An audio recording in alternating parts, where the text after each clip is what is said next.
Good afternoon, ladies and gentlemen. Welcome to their Fastball Sunday with yours truly, Crusty Canuck. And with me, finally, after all this time, Daniel Mezei. Today, we'll be discussing the whole issues in regards to C10, C36, the residential schooling issues, church burnings, and others. This is Fastball Sunday.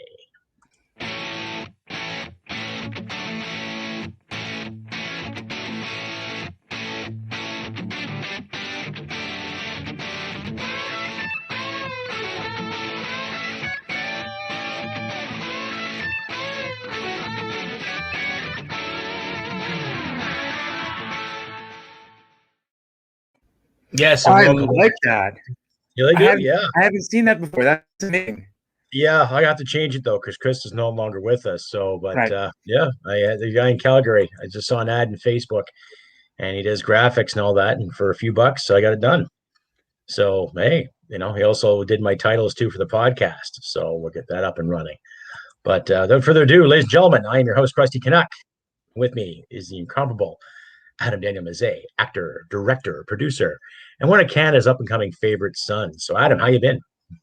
I've been well. I've just been, when I'm not doing the thing that I love to do, I'm very dismayed by what's going on in the scene, what's happening in our country and the reaction to the things that are going on and the continuing vilification of certain individuals. And, this kind of like this lust that this administration has, that this government has, to try to create divisions and havoc and to create strife and animosity vis-a-vis one another, when it was never something that you and I can remember growing up with.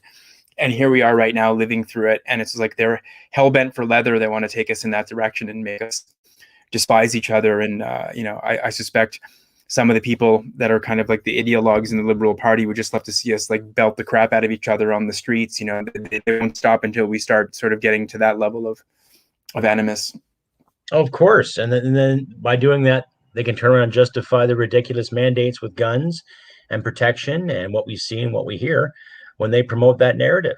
I've had a few people weigh in on my Facebook page and some emails in regards to the whole finger wagging. You better watch what you say in regards to this. You got to recognize your privilege and all that other SJW mantra bullshit that you and I have seen every day. Yeah, and I'm just like, what privilege? You've worked for everything in your life. I've worked for everything in my life. It wasn't like I was handed a high school diploma. Okay, there you go, on your way. Or, here's an opportunity to go to college. Here you go, right there. Every opportunity that I've had to work for. I had to volunteer my time to go into the military.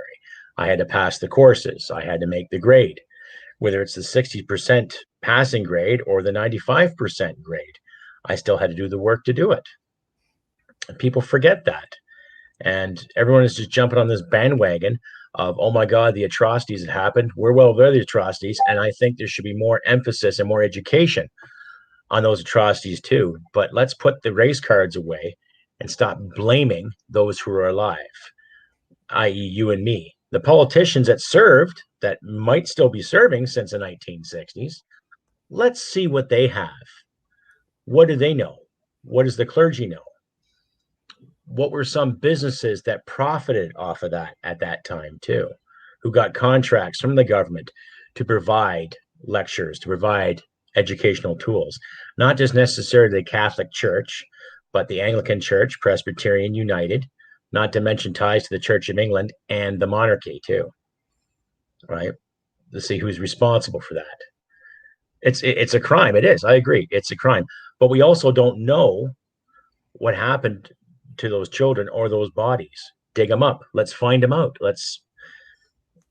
We've got kick-ass forensics in this country to date fucking dinosaurs. So let's find out what's going on here. Yeah, those are all great points. And just to repeat some of the salient ones. Number one, how do they arrive at those specific numbers if they haven't exhumed the bodies and they're just using whatever detecting equipment that they're using to actually find out? So I find that to be highly suspect.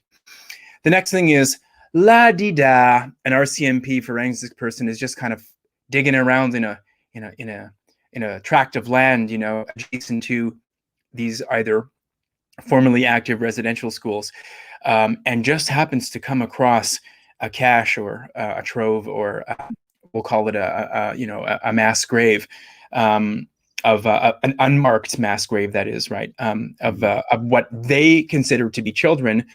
We don't know that yet, whether all of them are children. What did they die from? I'm not denying that it happened. People are constantly coming back and saying that I'm churning up, the BS machine. I'm like, I didn't say it's BS. I didn't say it didn't happen. I didn't say founding policy against Aboriginals in Canada when we began as a nation in the early 19th century wasn't highly discriminatory against Indigenous peoples, but you don't know until you actually do the exhumation. Why now? Well, who was in power at the time residential school system was robust in Canada? Well, naturally, the party of Sir John A., the founding Prime Minister of Canada, which looks very bad for conservative policy in general. You can see everything falls into lockstep. I mean, how do people defend that when you go to people that are just kind of up in arms about it? Why now? Why in the middle of the summer during a pandemic, so to speak, even though the restrictions have been lifted in Alberta and BC, and I suspect in short order in Saskatchewan as well? Why now? Why now? Who benefits? All that people focus on is the tragedy of Indigenous kids, but nobody focuses on the bigger picture. Nobody's focusing on the political ripple effects of how this is actually manifesting, I meant to say, in our society. It's enormously annoying, because you can't get people beyond the rancor. And then, of course, the obvious thing is, the reaction, which is the burnings, and we'll get into that, I suppose, the statue topplings, and then the lack of arrests. And if there are arrests, it's against people that are protesting against the people that are trying to topple the statues. And as we know, in Winnipeg, in front of the ledge, in Manitoba, they actually tasered the one poor guy who was actually there and had protested against the toppling of the statue of Queen Victoria. It's just, and when you tell people that violence is not a solution, I've had even immigrants here in Toronto tell me people are mad. This is how they're responding. I'm like, what if we did that in Moscow? You think that you think Putin wouldn't send out the Spetsnaz, the special forces, to chop your head off, kick you in the balls, smash you in the teeth with the truncheon, and throw you in the paddy wagon and lock you away in some disgusting, lice infested little facility where you won't hear from your folks or your family or whatever it is for a long time, and then when you finally do, you'll be thoroughly beaten and whatever other diseases you contract when you're there. You think this happens in China all of a sudden when people are upset about something? You think Beijing wouldn't be so bold as to send in crack troops to smash skulls? Only in Canada. There's this great documentary. I'll conclude with this bit. Aaron Gunn in BC, who is of course now the new leader of the very weirdly named and soon to be renamed BC Liberal Party. Aaron Gunn, 2ends.c. Aaron Gunn did a documentary, I forgot it's called The Patriot Tales or something like that, and he has there's a little snippet of a trailer on his website, and there's a little part there where Conrad Black says the people in power are hell-bent, again to use that word, on framing Canadians as the most morally inept, morally depraved, I meant to say, morally depraved and ethically compromised genocidaire, on the face of the big blue ball, when this still is the nation in the world everybody would still love to become a part of. And the Liberal Party, in Ottawa, in power, is just absolutely determined, and you can go on from this, to crush everything that is good and great about this country, and they're doing a pretty damn good job of it. Oh, of course. And I've typed to Aaron too. It's like, I don't agree with the Liberal Party, but I think he would put a good brand to the Liberal brand in BC because of his thoroughness and the way he's diplomatic with every situation. Now, if you don't watch his stories, look up Aaron Gunn on YouTube. He does incredible work.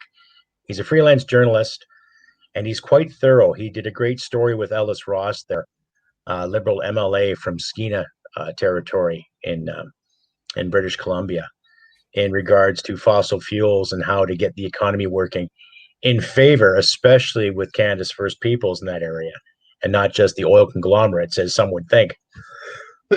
So yeah, I support Aaron.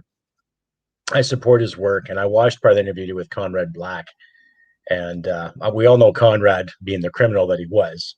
He's still quite the student of history, regardless of how you look at him. Especially the finer points, or I guess you can say the boring parts of our history, when it came to developing our diplomacy, rather than developing mass armies such as our American counterparts did at that time. So you have to give hats off to Sir John A. and the Fathers Confederation for creating better diplomacy than actual action in regards to defending our borders, to trying to create Canada to what it is today, right? Basically asking the crown permission to do this without any kind of bloody revolution, without mass bloodshed, without mass carnage, basically forming what it is. As far as I'm concerned, Canada became an independent, strong nation April 9th, 1917. Regardless of the imperfections, Canada kicked ass and took names to an enemy that really had no issues with Canada. But for the sake of the Queen and the King at the time and the Empire, it had to be done. Regardless of how people look at how wars are funded or not, Canada came to light. So that's part of my history that I'm proud to say, yeah, okay, we've done that. But now, when I look at leadership, I don't see it. I see the leadership using this to their advantage. The whole blame game again, too. Even those 4 poor people that were killed in London, Ontario. All of a sudden, it's turned into a white supremacy thing. And yet this individual, apparently, there's no information about him in regards to being associated with anything white supremacist, other than he's had family problems. But, I had family problems, too. That never prompted me to drop in a pickup truck to kill people. So what kind of problems does this kid have? That rather than the speculation that Mr. Singh sat there and said, oh, it's white supremacy. And of course, Trudeau. And of course, Cheesecake Ford saying the exact same thing. Like, well, what do you trust here? Well, what's going down? We'll lift the restrictions for the sake of this funeral, but then we'll just carry on as per once the funeral's done. So, okay. So we know a lot of it's a con. People are getting pissed. People are getting angry. And it's starting to come out of the woodwork. And I think about 6 months ago, we predicted this too, did we not? Like Ezra Levant always says this, but it's like a great comment. It's like the bigger bunch of lemmings you'll never find than the people that are in the province of Ontario. It's just, it astonishes me.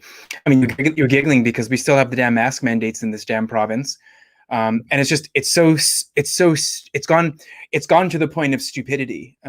On Friday, I was doing some shopping and at the liquor store at the LCBO, and some couple went in, masked up, whatever, and they were just chatting, or gosh, they were talking about something, whatever, between them, private. And some lady scold behind them, is like, pump the sanitizer. Like, I was just waiting for her to tell me to pump the sanitizer. I was just waiting for her to tell me. Didn't say anything. I just blew right in too. And it was just like, just like, lady, they're, whatever, like, they're vaccinated, if you want to go down that road, they're vaccinated, like, leave them alone. Like, they're so clever in Ontario. My mother's telling me about some friends of hers that are like, yeah, you can be 2 vax plus 2 weeks, but you can still be an asymptomatic carrier. And even though you won't die if you contract any of the variants, or if you contract COVID, you can still convey it onward to other people. So you better keep on. They just love the mask, man. So like, wear the mask. And then of course, the vaccines don't protect you against the Delta Epsilon Foxtrot Golf Hotel Igloo Juliet and other variants of the thing, right? So it's just like, you can't, it's like, you can't fix effing stupid. You just can't, man. You just can't fix it. I mean, it's, it's just like, it's beyond court jester and laughing stock. It's reached a whole new level of disconnected psychology. Like, there's something going on, and there's like a void in the brain. It's that smart by half thing that I always talk about. Frankly, and I used to do a lot of traveling, and for work I do a lot of sort of local traveling and stuff like that in the GTHA. but like traveling just to, getting on a plane, like I'm not even countenancing that in the next little while. I mean, not that I have anything planned, but like in the past I would think about it. I don't even want to go down that road. I don't want to go through the dragnet and the tracks and the thing and the apps and the shoving things up your nose and your butt and your this and your that and your urethra. Like I don't even want to go there. Like they've destroyed everything that's everything that is that's predictable about society, and it's just they haven't house arrested us, but it's kind of they've country arrested you. Don't get me wrong, Canada's a beautiful place, and you can have a beautiful summer doing wonderful things outside, and we will. But yeah, I don't understand these guys. They just love it. They're just like the vampire Lestat. They're drunk on the power. They love it. They just love pushing the buttons. They love it. And people are like, yeah, they're and they'll give Trudeau his damn 172, 185 mandates. They'll give him his 190 seats. I mean, at the way he's going now, they might even give him 200 seats. They'll give him like a super majority. He'll be like flying. And you'll have the NDP in the block and the Greens if they get any seats lined up in lockstep. I mean, it's like, forget about Canada Day. You're not going to have that anymore. Forget about Dominion Day. No, I mean, forget about Canada Day even. You'll have nothing. Well, exactly. And that's the thing, the whole torn between Canada and everything. And people saying, oh, what can we celebrate because of this genocide? And regardless of how genocide heinous is the a strong word, by the way. Very strong word. It is a very strong word because, it just says everything you and I were taught growing up as young lads was a total lie. I don't buy that. I don't think we were told the whole story. I agree to that. It all depends whatever Board of Education wanted to put whatever history doctrine together, whatever history program for the students to learn. We dwelled a bit on natives and native rights and the Aboriginal strife and how First Nations contributed to Canada as we grew. Okay. And they had little emphasis on the residential schooling, but they didn't really emphasize why it happened. What was the purpose of it? We would hear one story about, well, because all these reservations were starving, we had to save the kids. Well, why didn't you save the parents too? Do parents not eat? Little questions like that would go unanswered. We just never really paid attention to it. But then when I read the comments from people talking about white this and white that and white this and white people this, it's like, really? Are we all in the same category because a handful of shitheads did something stupid? I'm sure religious people that are down to earth, great people, regardless of what branch of the Christian faith they may be or what they promote. They're not going to go out of their way to harm somebody because of the color of their skin or because of their cultural heritage or their traditions. A classical liberal mandate, live and let live as per, right? It's the way I was raised too. And I've said numerous times, I'm not a religious person, but I'm not going to go away to harm somebody who is or who isn't. That's just the way we were raised, the choices we make as adults. What's going to benefit you and I if we did something like that? Maybe our grandparents' generation had the answer. They try to justify it in their own way. But now you'd be hard pressed to find it. Right? Speaking of hard pressed, I was actually going to use that word. You stole it. You tell me which Canadian that you meet going about your affairs, knocking back a coffee somewhere, going to the shop, getting supplies, going to the gas station, taking a walk, hitting the park, I don't know what, going to the pool. You tell me which Canadian actually says this or a variation thereof. I think First Nation people are abominable. I think they need to be assimilated. I think they need to be totally wiped off the face of this country. And I think they're antiquated, they're barbaric, they're beasts, they're savages. And the faster we eliminate them from our population, like you tell me who talks like that. So why am I saying that? Anybody who does. So why why am I saying that? Because that's exactly what they're painting the society as being comprised of. People that actually pronounce things as, again, I use that word, as abominable as that people are in there. This one really burns me up. People go, search yourself, systemic racism. Do you understand how it works? Okay, how does it work? Tell me. I'm uninformed. Well, within your corpuscles, you really have what's known as the discriminatory genocidal gene. Why? Oh, because you are melanin deficient. Oh, okay. And what else? So you Corpuscles, can't, I like that. Here, yeah, corpuscles. Yes. you can't help but be Say my buying. corpuscles. You, I'll make it Sorry, up. you carry on. Okay, I'll make it up some more. I got a few good ones. So Corpuscles. you can't help but be the way that you are, and you have to do the hard penance. You have to do the hard yards to remove that poisonous admixture from your body. Like the theories. Like when you listen to people, you're just like, You just go.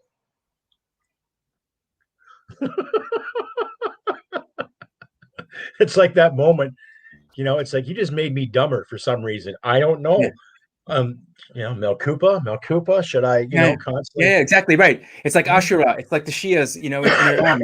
Like I want to whip myself, flagellate, Or like I don't know what I have to do. Like do I have to like do the coal walk, like fiery coals, or what do I got to do? Like eat, eat other. Like I don't know what. So it's just like, and then you talk to people, and all they're watching are CTV, CBC, Yeah. Global, CTV, CNN. What else have we got here? They're reading the Star, they're reading the Globe, like, and so like that's all they're and like I get like the other day I was on Facebook again. Just I don't know why I do this. Like you just it's like Sun Tzu would have my left testicle for trying to take a guy on Facebook. It's the open field of battle. You have there's no natural obstacles. Like you're completely exposed. Somebody could anyway.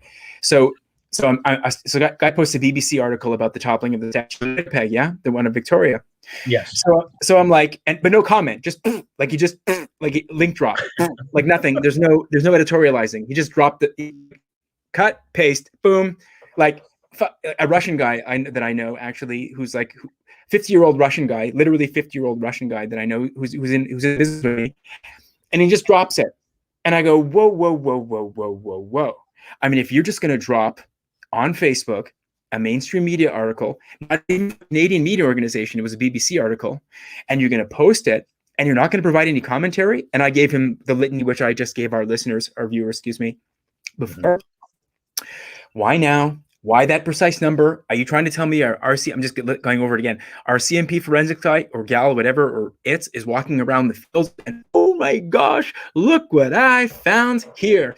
Look what I found. Look what I found, Virgil. I found bodies. Oh my God. They got no headstones and they're kids. They're kids. Oh, I can see. How do you know? Well, this one looks small and this one looks this side. Like it's just like, and right now. And then the Prime Minister shaves his face, cuts his hair, gets a rubbing tub, waxes his chest, the Prime Minister gets ready. He gets ready for action. The writ's going to be dropped. And, his pants are dropped, and then the writ's dropped after that. So like, the writ's going to be dropped, and then it's like 200 mandates, baby. I mean, added to the list. Let's talk about that House leader in the Independent Senators group, that Chinese guy, whatever his name is, Yu Yangping, the guy that's there that reads like verbatim speeches from Beijing, like only in Canada, made in Canada, like. The level of, Ezra says it too, like the level of gullibility and the lemming-like behavior. Mm-hmm. It terrifies me. It doesn't astonish me. It terrifies me. Because I would say more now too, yeah, because of the uncertainty. Now, they didn't pass C-10, thankfully. As far as I know, the Senate did not pass it. They just more or less threw it out. It was like, yeah, we can't deal with this. This is garbage. And luckily, there were some senators, rattling off like Pamela Wallin, who said, no, this is an abomination. The Senate's closed for the summer, but knock on wood, who knows what kind of deals and wheels are going to make behind closed doors, right? How many amendments have come around? Now, with all this lemmings that you affectionately use, how many of these lemmings are going to sit there and go with other changes and other amendments too, between now and when they call a next election? Because my gut's telling me they're going to call an election probably end of August for other after Labor Day for November. Strike while the iron's hot, baby. Strike while the iron's hot. The country is completely discombobulated. The gargantuan knock-on effects of an absolutely eviscerated economy have not been felt yet in terms of the extreme inflation that we're going to, I mean, we're already starting to feel the gouge in the gas prices, we're starting to feel the gouge in supply chain, where the, the produce, fruits and veg, all that stuff. We're starting to feel all that stuff now. But right now, because if the shit hits the fan, then they're like, emperor's got no clothes. Yes, it's a bunch of incompetent virtue hires, people that don't have the requisite skills. Okay, we've done this for months already. People that don't, just to repeat, people that don't have the requisite skills, etc. And then you realize that these people have no idea what they're doing, but hit them now because the people are so like, it was like, why give them like here in Ontario, why give them a nice summer? They can go out and they can gather outside. They can have their little brewskis and their sweet potato fries and their chipotle sauce and their sexy little drinkies and their little, the charcuterie plate. Everything's about like all this charcuterie plate and the rolled little sausages, like all this stuff. Like so meats and cheeses and maybe some wine. Kind of on the slab, like you want some charcuterie, but it's not charcuterie. It's you want some charcuterie. Like, you say with a Tim Hortons accent, right? So it's like, you want some charcuterie? I'm like, dude, like I was up and then I'm down now. Anyway, let's not go there. But it's like, but it's just like that. And then so they give them a nice summer. Everybody's feeling they're going up to Silver Lake, they're going up to the Bruce, they're going, here in Ontario, right? They're going up to the Bruce, they're going down the Niagara on the lake. Everybody's happy. Smack them with the election. Nobody's none the wiser. And then next thing you know, you got these guys in power with 200 seats in the House, and they will change, like the Democrats in the States, they will change everything. They will change everything. They will screw everything up, And then we got to go down with the ship, because this is what we love. This is who we are. This place is what we're all about. This is in our blood, our corpuscles, like I said. Like then we got to go down with the ship, and now they brought the fight to us. I mean, it's just anyway. Well, that's the thing, and I've always told my audience too. It's like, okay, when you think about the election, who do you really, really want representing you? And people don't think about that. They think about the comfort. Okay, look at the comfort that's been promoted by the federal government the past year. Okay, with the CBIN and CERB. Exactly. Oh, free money. Well, okay. For example, okay, you're an artist. How many artists do you know in your circle, okay, that haven't had some great auditions or haven't had some great opportunities? All of a sudden their rent's due. They got to pay this bill, pay that bill. Shit, they've only thing got in the fridge is fucking thing of yogurt. Fuck, how am I gonna get through the week? Oh so shit, I'm out of work. Back in with their folks, man. Well, that too, but they got a nice place, let's say in North Toronto or somewhere in the city where they can hop on a train or a bus to go to an audition and eat lickety split ease. It's convenient for them, okay, based on their work and the industry. But they've got nothing to pay their rent with. Oh, we'll get the CBIR served. Oh, okay, great. Now that's helping them. That's giving them some security, so they can go to those auditions and hopefully nail the next job, or nail this position, or nail this part. Great. Then they'll have steady income coming in. But while they're doing that, they're still on the CERB. Okay, but I like this. This is comfortable. The government did this for me. Okay. I get it. Oh, okay. Well, next is coming up. Well, shit, my CERB's not going to run out for another 3 months. Election is going to happen in September. Oh, yeah, I know who I'm voting for. It's that comfort, right? They're not seeing the long-term plan of it. It's like when you're told to save your money, okay, it's going to grow some interest, but when you need it, it's going to be there. When you elect a leader, you should elect the person based on the principles. How are they going to look after you? Are they going to tax you? Are they going to provide that security, i.e. the freedom for you to go hop in the TTC to that audition, to grab that taxi, to walk out in the street without worrying about masks or 6 foot distance or getting a jab? Are they going to tell you that it's okay to be you? This government has told none of us that it's okay to be ourselves unless we fit into a certain group of people or we fit in a certain category. We've all seen that in history before too. It's been called fascism and communism, right? But people like their comfort. So which is going to be hard? I can adjust comfortably where I am too, without the servancy, but because, well, I've had training to do it. And you've had training to do it too. It's the way you were brought up as well. That good old European adage, you get out there, you work, you do your thing, and then you find success. Okay, there you go. Same here. Now, people with success, especially online, now they're being compromised too with the C10, C36, whatever legislation they might slap and tickle behind closed doors too, in the name of safety and anti-hate speech. So that's where it gets scary, because people don't want to hear hateful things. No, of course not. No one wants to hear hateful things. But how can you make that a law? Who deems what as hateful things? I hate There, taxes. there is.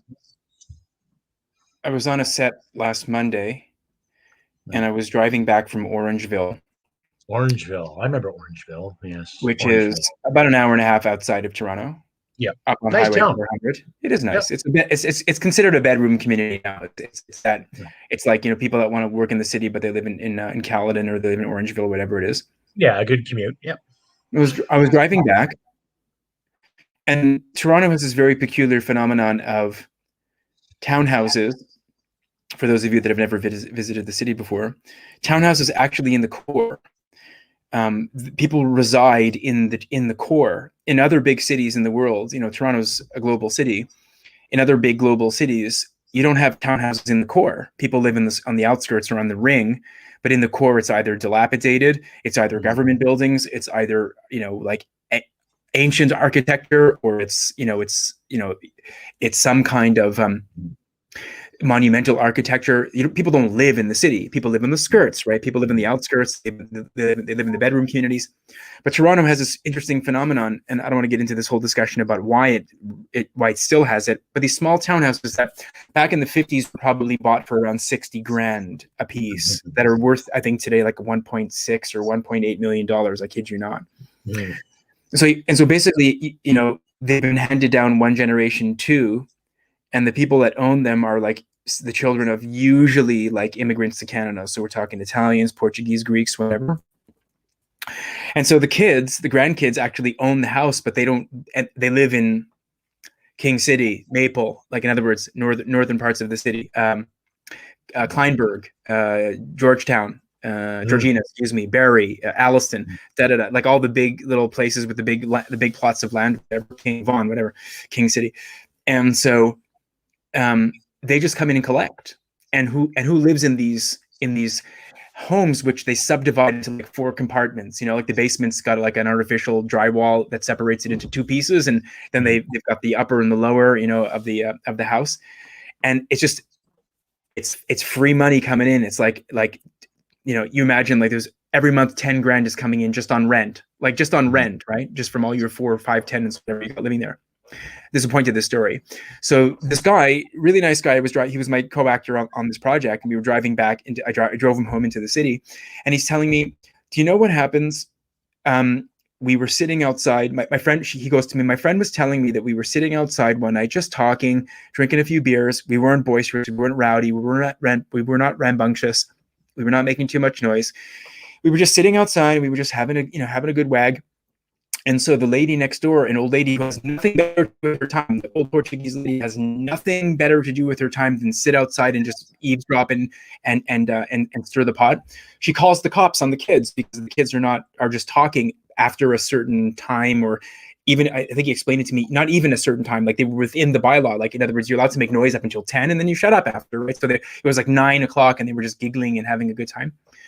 And the same woman keeps calling the cops and snitches on these kids, and the cops show up and they're like, what do you want us to do to the guy? Like, they're just sitting. Like, what do you want us to do? Oh, they're talking too loud, whatever. They're talking too loud. Hey, tell them this, like, whatever. So this is the mentality in Toronto. This is how people behave. If I don't like what you're doing, I'm getting on the phone, I'm calling 911, and the cops are going to show up. If I'm sick, I'm going to take an ambulance. Even if I have the sniffles, I want an ambulance at my door. In other words, they don't care about the cost. For that little sniffle drive, it costs maybe $1,000, $2,000. They don't care.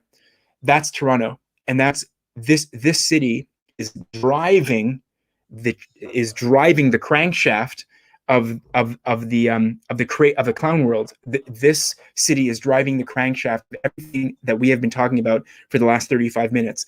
This city is ground zero for societal retardation, as we describe it, and it's just unstoppable. It is an inexorable, unstoppable force. It is a juggernaut of naivete, lemming-like behavior, poltroons, dullards, dastards, imbeciles, popinjays, you name it, whatever word you want to Carls use. and Karens. Yeah, or as I like to call them, cockbumble.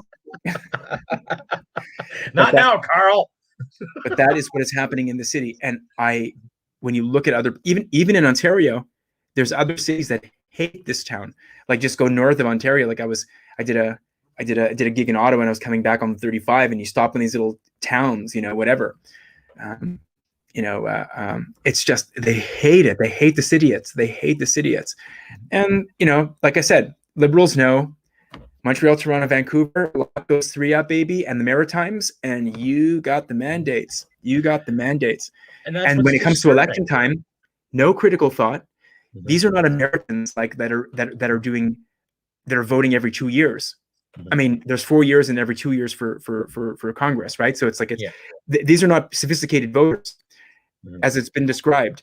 These are people that during the cycle for the month of the writ period, they only are on from 9 to 5 with the programs and the radio jingles. They shut the ads off after 5. They wake up the next morning and it's just 9 to 5 for a month and over. There's no other political involvement whatsoever except for the writ period, and only between working hours, not after. No critical thought, no nothing. Yeah.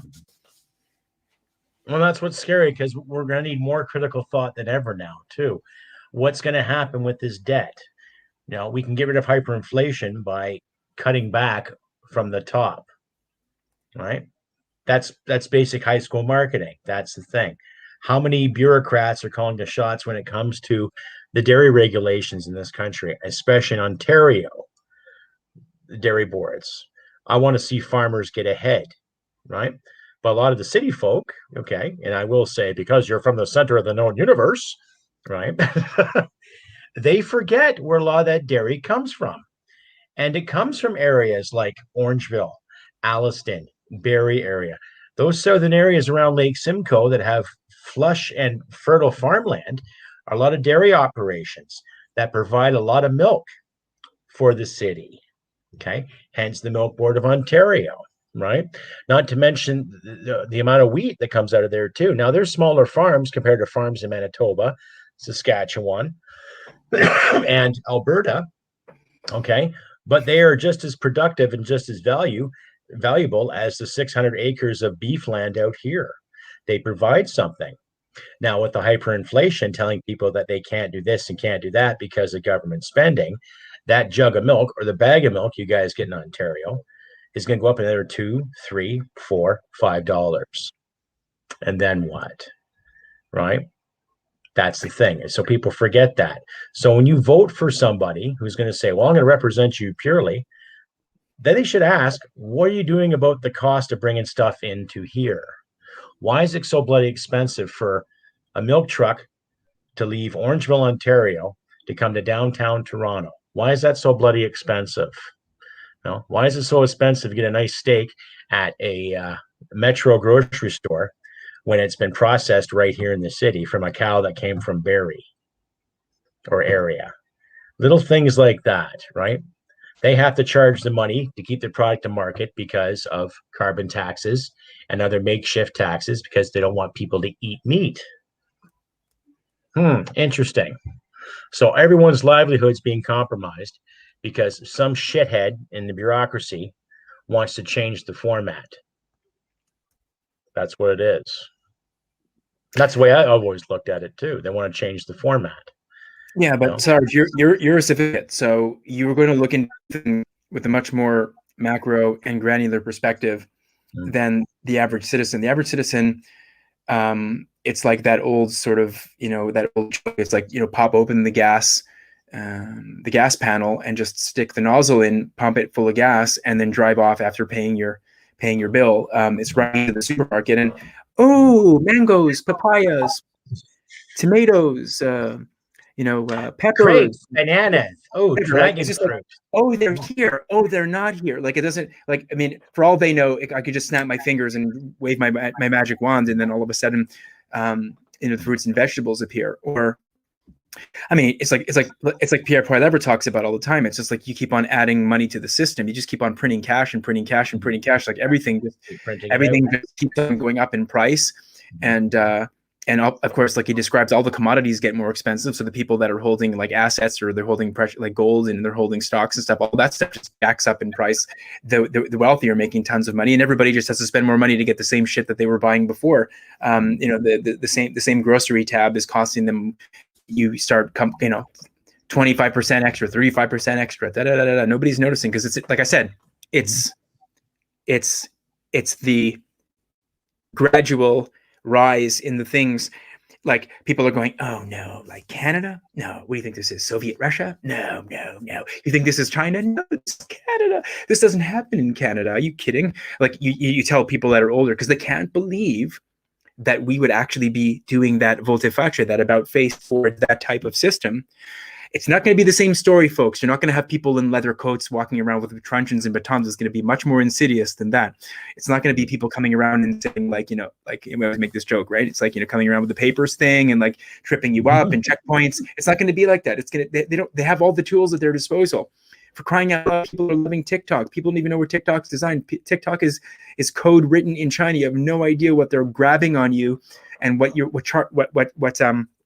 Trojan horse you're permitting into your phones and your technology when you voluntarily hand over all of these social clips. It doesn't matter. You just want to be part of it. You want to be part of the cool kids. So nobody's doing any kind of critical thought as to what exactly is happening. But like I said, just 2 beats back, we are entering that track where we start getting into that command system. Everything, like, it's all there. The signs are there. Like somebody wrote a whole list of what it is when you're in a totalitarian state. I mean, it's like, I think Raheel Raza on Ezra Levant's Rebel News did a great show on. She's like, she came to Pakistan and remembered what it was in the 70s in Pakistan under martial law and military law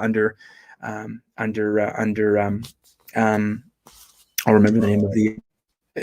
It's part of our world history class. Yeah. So not the Bhuttos, but prior to, so and she lived under martial law under that, and so she's like, this happened first. You clamp down on the media. Then what happens is you suppress dissent, and you can't have free protests in the street. Like, it's all there. I mean, it's all there. It's all there. And people think it's about COVID, or they think it's about health or science. It's like, oh my gosh, like, you're so clueless. You're so out of it. Well, it was a stepping stone to use to promote it too. Yeah. Out here, okay, I would say Alberta has been a little more, liberal when it came to the freedoms and regulations. Where I'm working right now, we still have to wear the mask because now it's the corporate mandate. It's not the health mandate.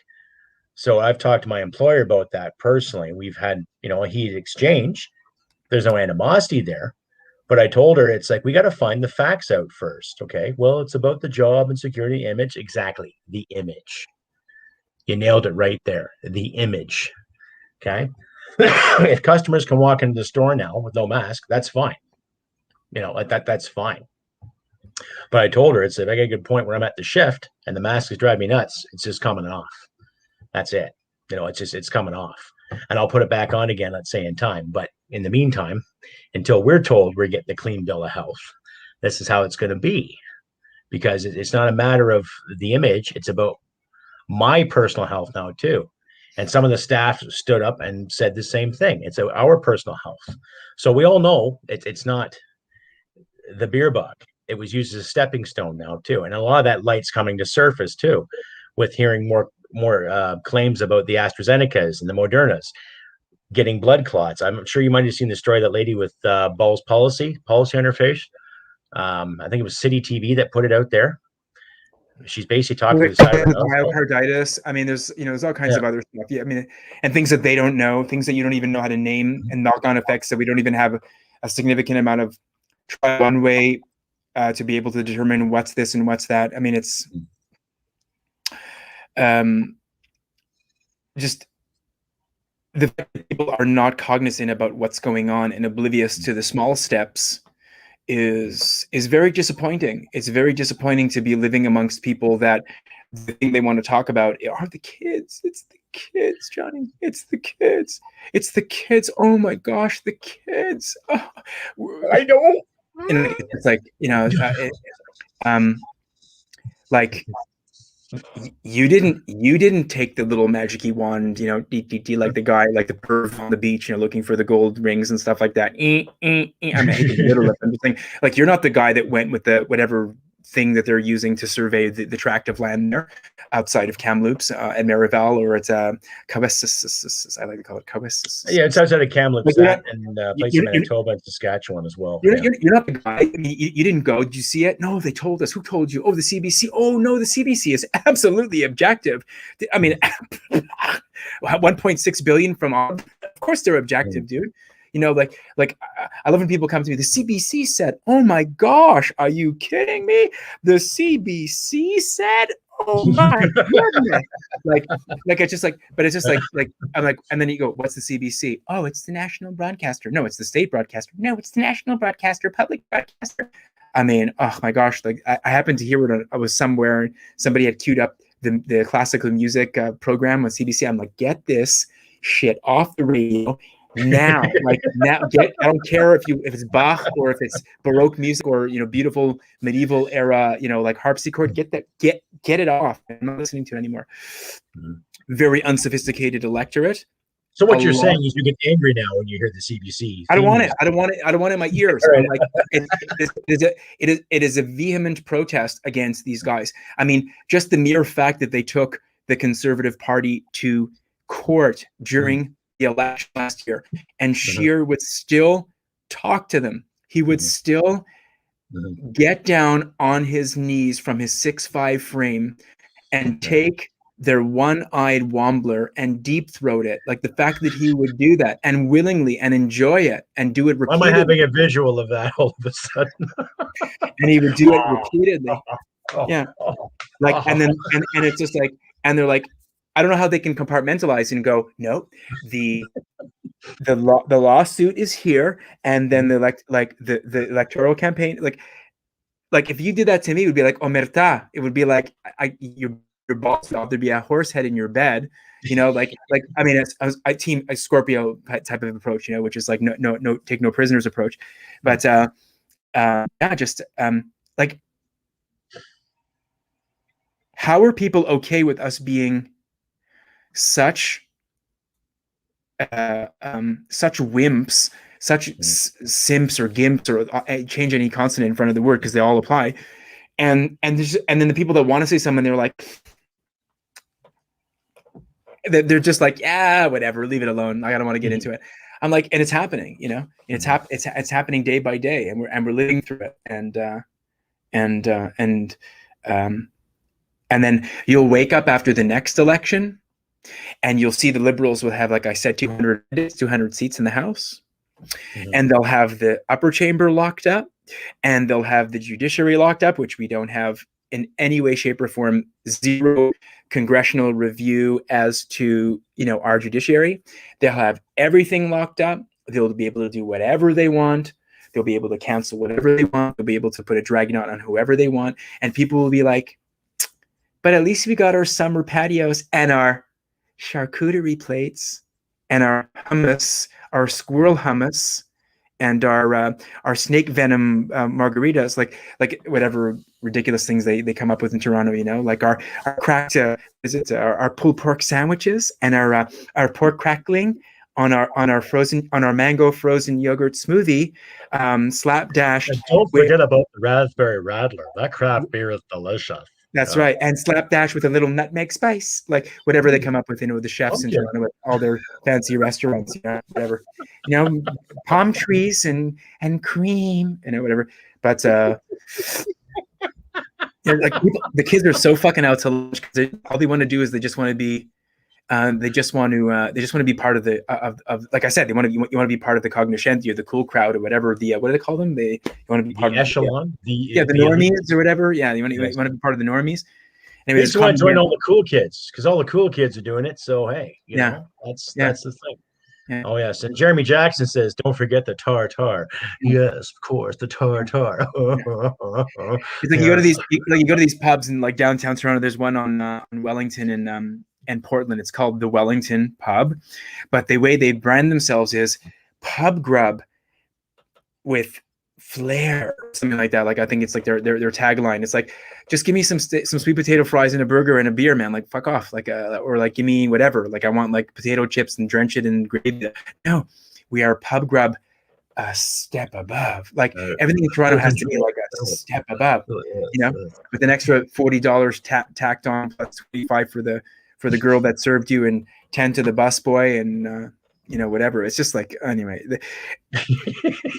like I like to say, it's that city with the dome stadium, and our baseball team still plays in Buffalo at Ahlan wa Sahlan, right?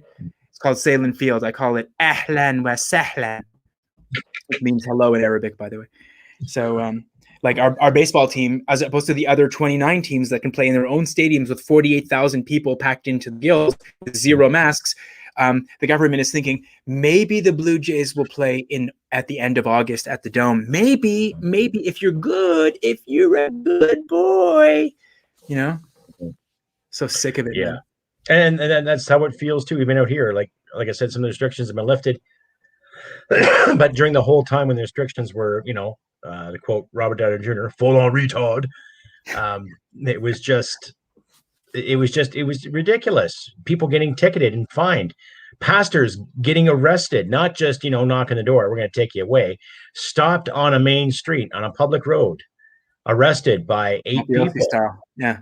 Exactly. And regardless of how people feel, and my audience out there, if you feel that any pastor, doesn't matter what faith they are, doesn't matter if they're Christian, Muslim, Jewish, atheist, doesn't matter if they worship a sun god or a bunch of monkeys or a bag of lemons, okay, do you honestly feel that it's right to have someone chase you down a major roadway, to stop you, to promptly arrest you, and to haul you away, with 5 or 10 police cruisers surrounded you? Like, do you honestly believe that is fair?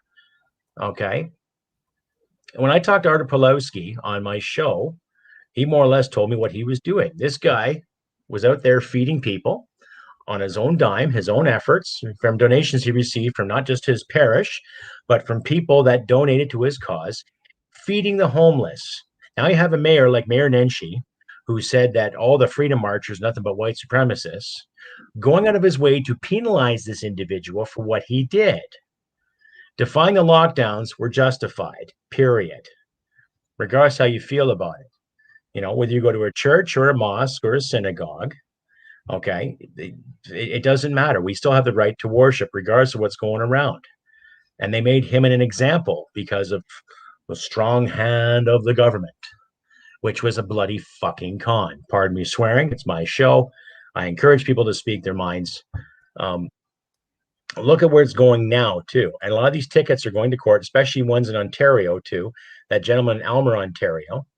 I think there's a couple of pastors north of Toronto, too, that were getting their pee-pee slapped, if I'm not mistaken. And a lot of these tickets are going to court. And luckily, because of people at Rebel Media and other interests are telling these people, or telling the courts, this is stupid. What are you doing? Like, these people weren't coughing on each other or sticking Ebola in people's eyeballs. They were doing their natural thing, all out of, fear, if anything. Yeah, it's almost like people have a surfeit of free time. They have really nothing better to do than just to like find violations of whatever.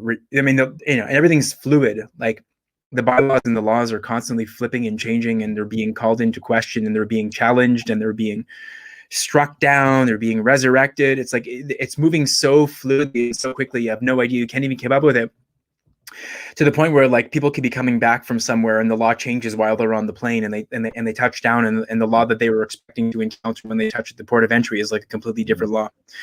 Well, example, when our prime minister went to Britain for the G7, right? Okay, he had his one shot.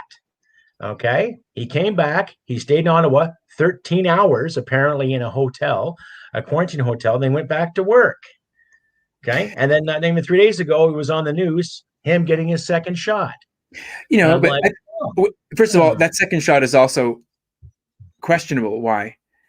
They didn't landscape the muscle when they inserted the jab, and of course, you had to have the full center body mass of the, I guess it would be like a Haida Gwaii kind of like tattoo that he had, and look at the needle Like, you have to look at it when it's going in. It wasn't even landscape, because you have to landscape the muscle. You can't just stick a needle in somebody's arm. You could be puncturing a vein. You could be puncturing it, something. It has to be done landscape. You have to, however they do it, virologists or, phlebotomists, whoever's administering the vaccine. And then it's like, anyway, then there's the thing about him wanting to see his kids, and then he's caught at a pub outside, like it's all a show. Smoke and mirrors. Yeah. And to think that there are people in this province and Quebec and maybe even the Maritimes, or maybe even in Alberta, I hate to say it, in some neighborhoods in Calgary, to think, or Edmonton, moreover, to think that there are people that actually think that this guy is good for this country. And he will stay in the PMO as long as he wants to be prime minister. And when he's done being prime minister, I'm sure they'll have somebody that'll come up in the wings to replace him. He'll pull the same move as his father did in the 80s. Yeah. He'll just magically retire. Kretsch did the same thing in the 90s. This magically retire. He'll be known as being this country with this imbecile, with this shiny pony, like Ezra would call him, as the leader. Like, we'll just go on and on. We'll become known around the world. And the people like, oh, Justin Trudeau. I'm like, oh gosh. Can you imagine traveling and going like, oh, Justin Trudeau's your oh gosh. Oh shit. I know. Like, I got a question for Max Peach here. Crusty Canuck, do you think the rule of law is dead in Canada? Looks like it. It's getting there. You throw pastors into jail when it's illegal to interrupt a church service, according to, I think, Section 176 of the Criminal Code, 176.2. If you can't interrupt a worship service, that's the rule of law. If you go in there and you send in if you send in the platoon of cops and the cavalry, and you take the pastor and you throw him in the paddy wagon and you kick everybody out and you give them fines, where's the rule of law there? But anyway, I digress. Go ahead. Well, I think just follow the money, what the interest is too.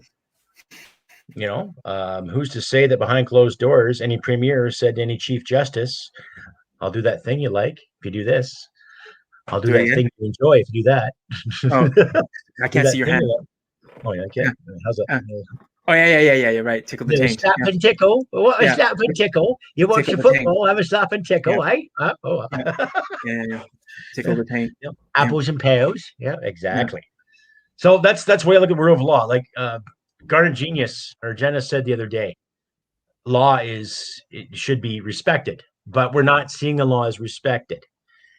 I would understand the pandemic if it was like Ebola.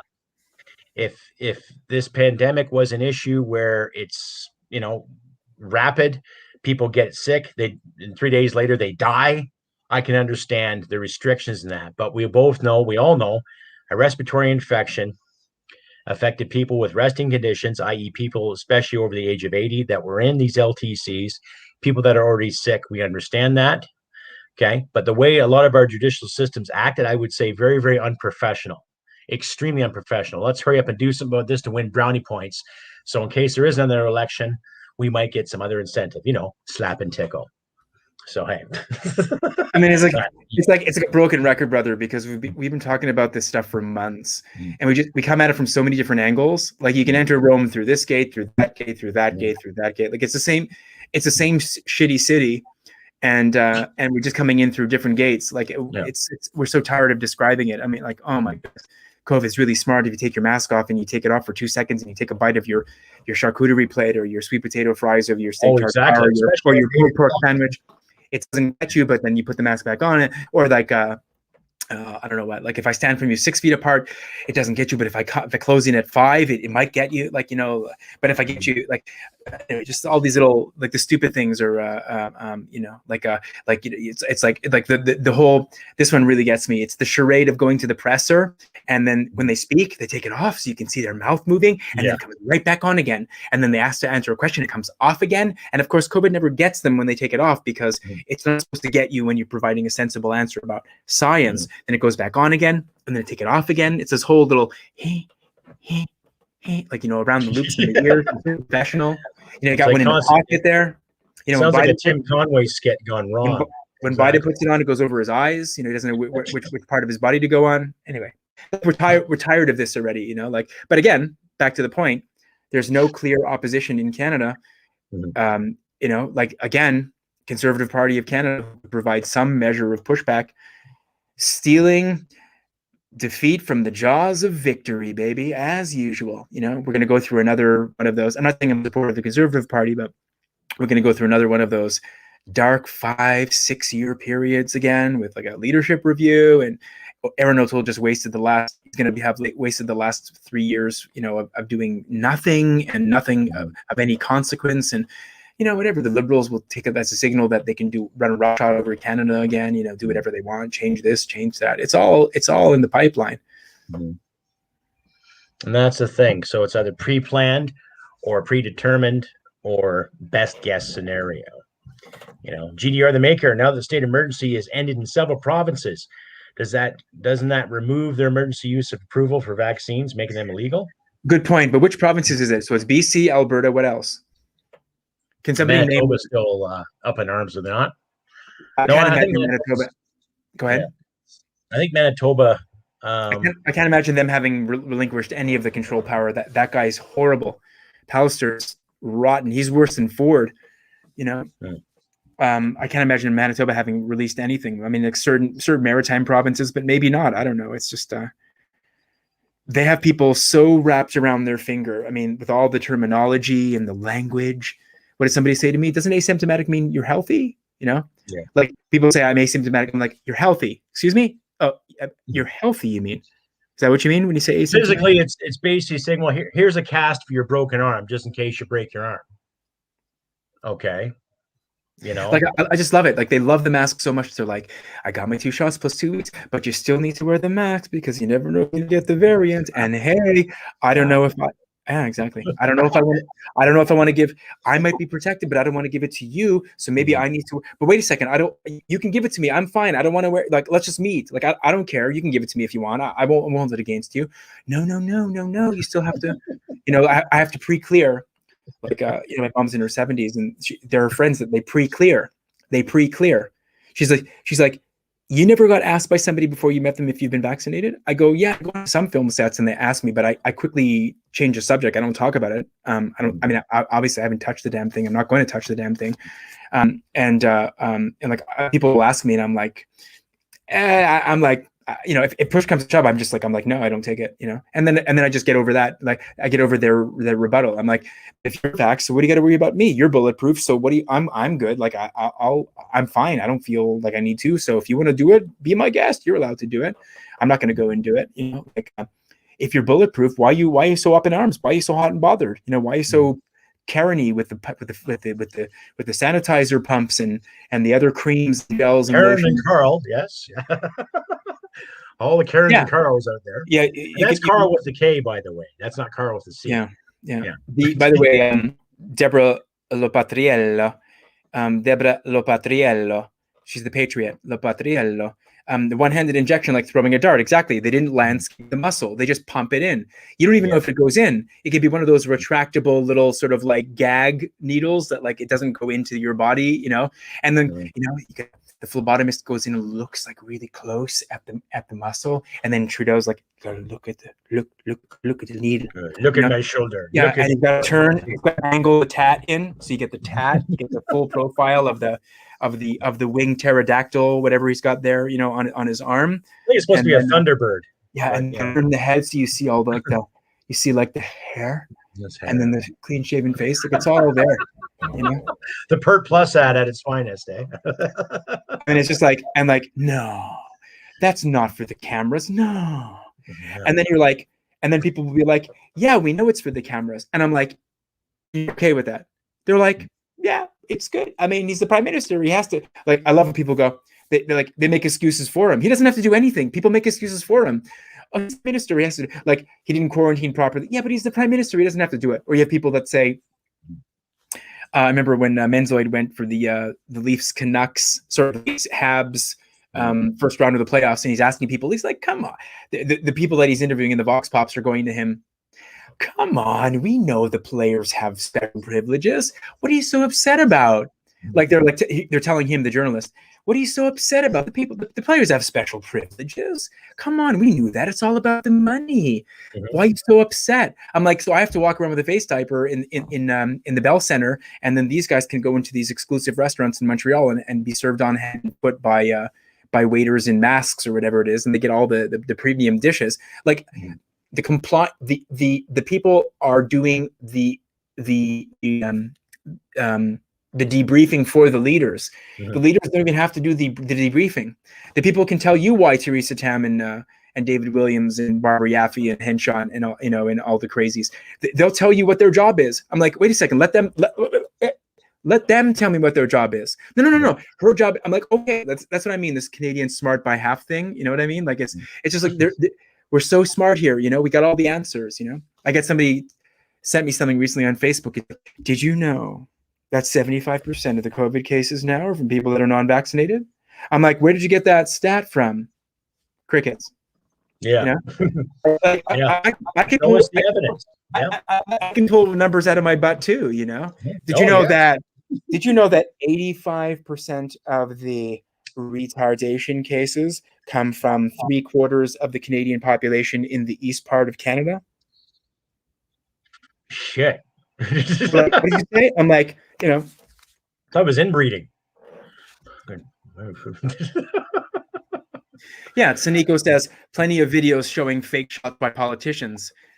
I'm like, you think they know exactly what this thing is comprised of? They know exactly what the not. I mean, because they think that they would have to get a vaccine before they take their private jet to Washington or to whatever city they have to go and visit. They're like, nah. They're like, well, it's what Jilly made a good point the last time we had the fastball too.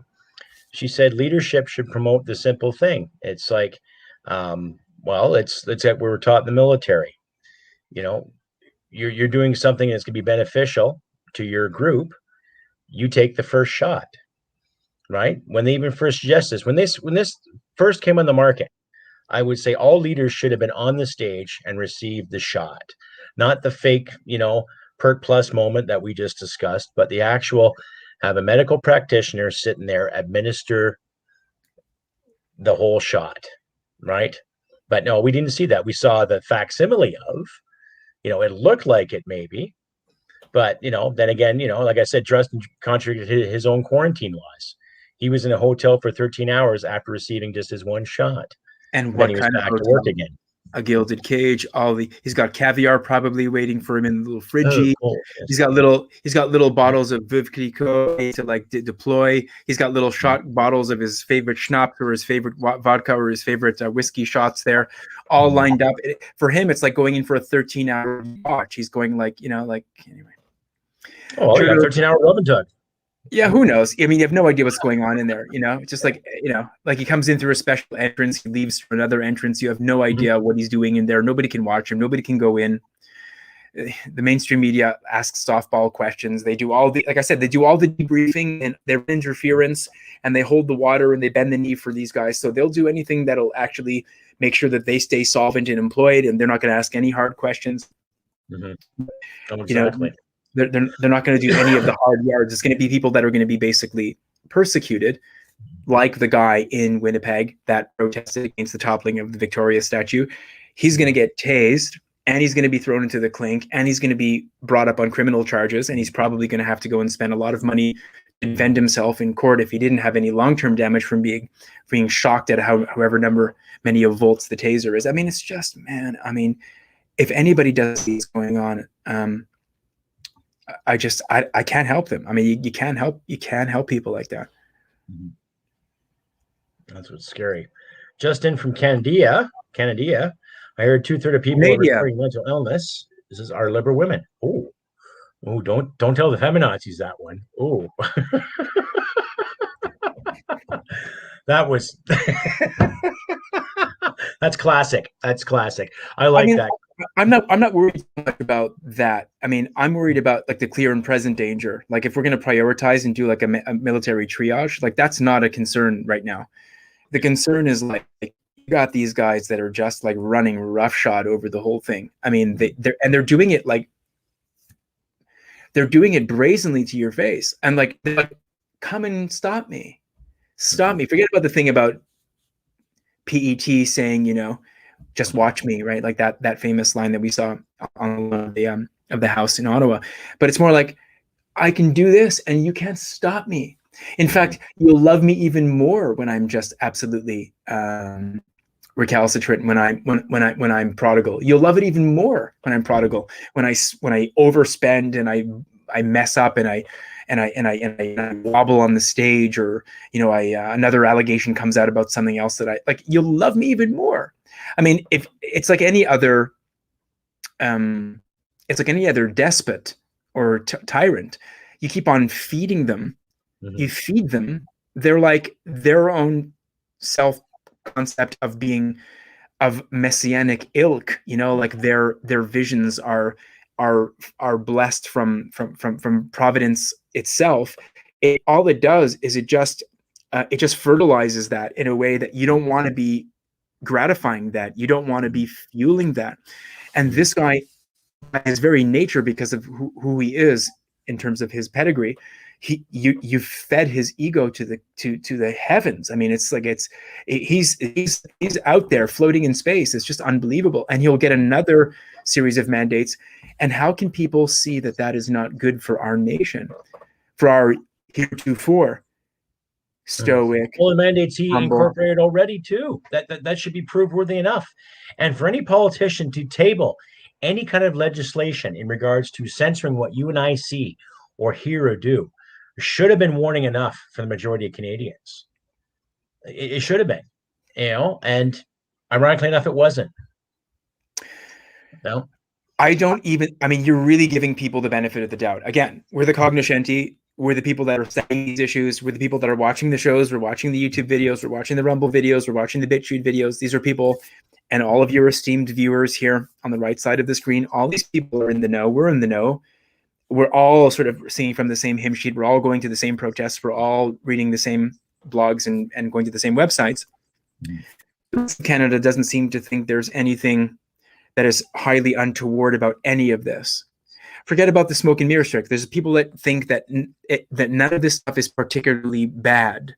Like the fact that the prime minister dresses up in blackface more times than he can count, or that he grabs chicks' asses, or that he gets drunk, or that he gets high, or that he smokes, or that he doesn't want to work, or that he goes to Costa Rica and he goes to a bottle shop and he gets himself completely sauced on some brandy, or he goes surfing, or that you have no idea what the situation is with Sophie or his children, or I mean, it's all good.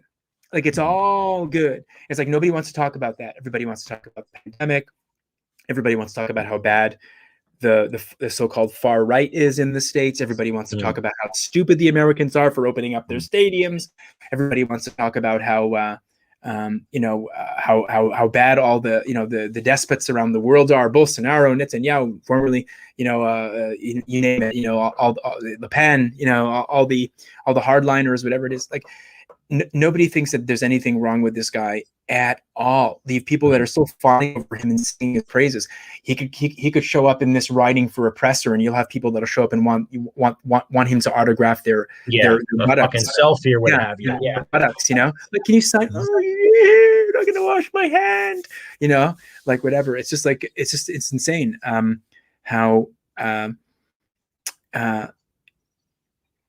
oblivious just the majority of the population is. And like we've been saying for months, maybe it has to break or come back again. But Conservative Party of Canada has to absolutely fall flat in its face, just like in the rout of '93 when only Elsie Wayne and Jean Charest were voted back after having a majority, under Mulroney. Maybe that's what has to happen. We have to destroy the thing from the ground up. Maybe Canada has to fall. I hate to say it. Maybe we have to focus in on what we're interested in. Well, that's a bitter reality that I might have to agree with you on. Laurie W. Singh, will he cause a civil war? Well, he's caused a lot of civil divisions, him and his party and his backers, including Jagmeet Singh and Yves Blanchette from Les Blocs. And what got me the most, too, is with both those parties, they both pulled the whole race card thing. Of course, Yves Blanchette talking about the whole the French language and the French culture. And I called bullshit on him because I worked a lot of Quebecois, French Canadians in the service. And throughout my 20 years, I maybe met one that was disenfranchised with Canada. that felt Disillusioned. disenfranchised with Oh, Canada. okay. Yeah. That felt disenfranchised with Canada. And he was a reservist and he was a young kid. I had instructors that were French Canadian. I had friends of mine till this day that is French Canadian, and they didn't stand or tolerate the whole separatist movement. They told me they had trouble learning English when they moved around to English Canada, but they adapted. And it was nothing, there was no slam against their culture, no slam against their identity. They adapted because they would tell me, well, if you move to Quebec, you'd have to adapt too. I said, yeah, exactly. If I moved to northern Quebec, I would have to adapt. That's the thing. It has nothing to do with giving up your culture or giving up your identity. No. Okay, if Adam, if you had to move to Germany for work, would you have to learn German? No doubt. Yeah. If you had to went back to the Czech Republic, you have familiar with the Czech language, right? Right. So you would have to adapt yourself. It's not about being assimilated and turned into a magical citizen. You would have to learn just to adapt. You would still be able to contain your culture, your identity. There's so many moving parts in this morass, in this roiling foment, in this mess that we have created. There's so many moving pieces. And I think it's in the interest of people that don't focus in on their trespasses. They want more balls juggled. They want more moving pieces to distract you, more shiny metal objects, whatever you want to call them. And what we try to do on shows like this, and I know in your pod, Sarge, and other people that are doing great videos and great work out there, you're trying to narrow down the options so we can systematically, in the Albertan, in the Western practical sense of start with this, then we go to here, then we do this. Like, you can't get people on the same page about start with this, then do this, then do this. Like, if we could just hunker down and start doing that, we could start to fix things systematically, not systemically, systematically. And you can't even get people to agree on what needs treatment first. There are so many fires, maybe you can say into the church fires. There are so many fires that need quenching. There's so many fires that need putting out. It's so hard to focus in on which fire is more infernal-like than the other. I mean, in this show, over the last hour and a quarter, we've probably tossed out 24 different issues that are hot button. And then how do you do a triage of those issues that are hot button that need immediate attention? I mean, if you can't even get the Liberals out of power, gain majority status, nothing that we've talked about will be of any use. It'll be just wasted airtime. If you can't prevent them from having a majority, and even if they still have Jagmeet and Yves-François Blanchet falling into line anyway, but let's just say that if they're a minority, at least you can hold them parliamentarily. But if they get a majority, none of this even makes any sense to discuss. We're spinning our wheels on wet pavement. You know, we're not going anywhere. Anyway, go ahead and take that comment.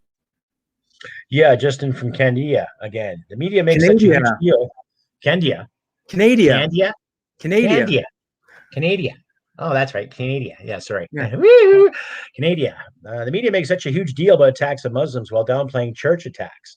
The fact is that Muslims are safer in Canada than they are in Muslim majority countries. Yeah. I mean, and imagine, and Ed was right in saying this. We all know it. If a synagogue's burning, if a mosque is burning, and if Trudeau were to do a 16-second presser, and I love how Ezra did this recently in a show, he goes, it's not the way to go, guys. It's not the way to go. Exactly. What a disingenuous response that was, too, eh? Burning churches. It's not the way to go. No. Yeah. Not the way to go. Yeah. It's just so, and I love the way that Ezra described it as well. And he goes, I feel a duty to come to the aid of churches in the way righteous Gentiles came to the aid of Jews during the war to help them. I feel a reciprocal need to aid churches and Christians that are being genuinely persecuted in this country.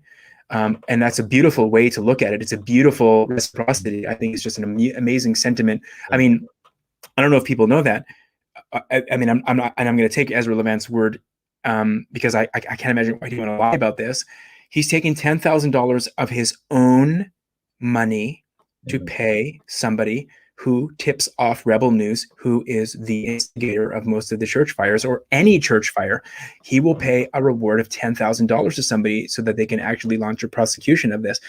The fact that it's like 16 seconds, 16 seconds, and then not even taking a question from the mainstream media.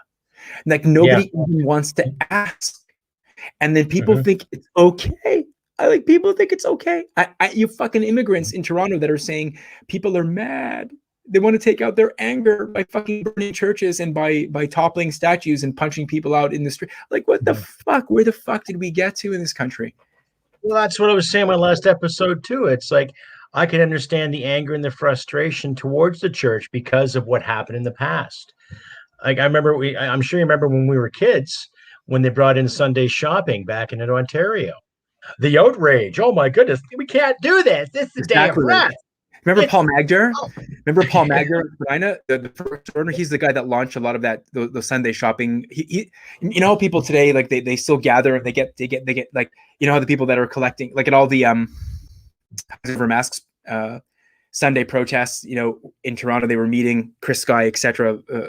And guys like that, Vlad Sobieski, like people that were doing that, and there's people that are like they make it, or people in Hamilton, they take it as a badge of honor that they have like, how many tickets do you have? Oh, I have $15,000 worth of tickets. How many tickets do you have? Oh, I collect $20,000 worth of COVID fines.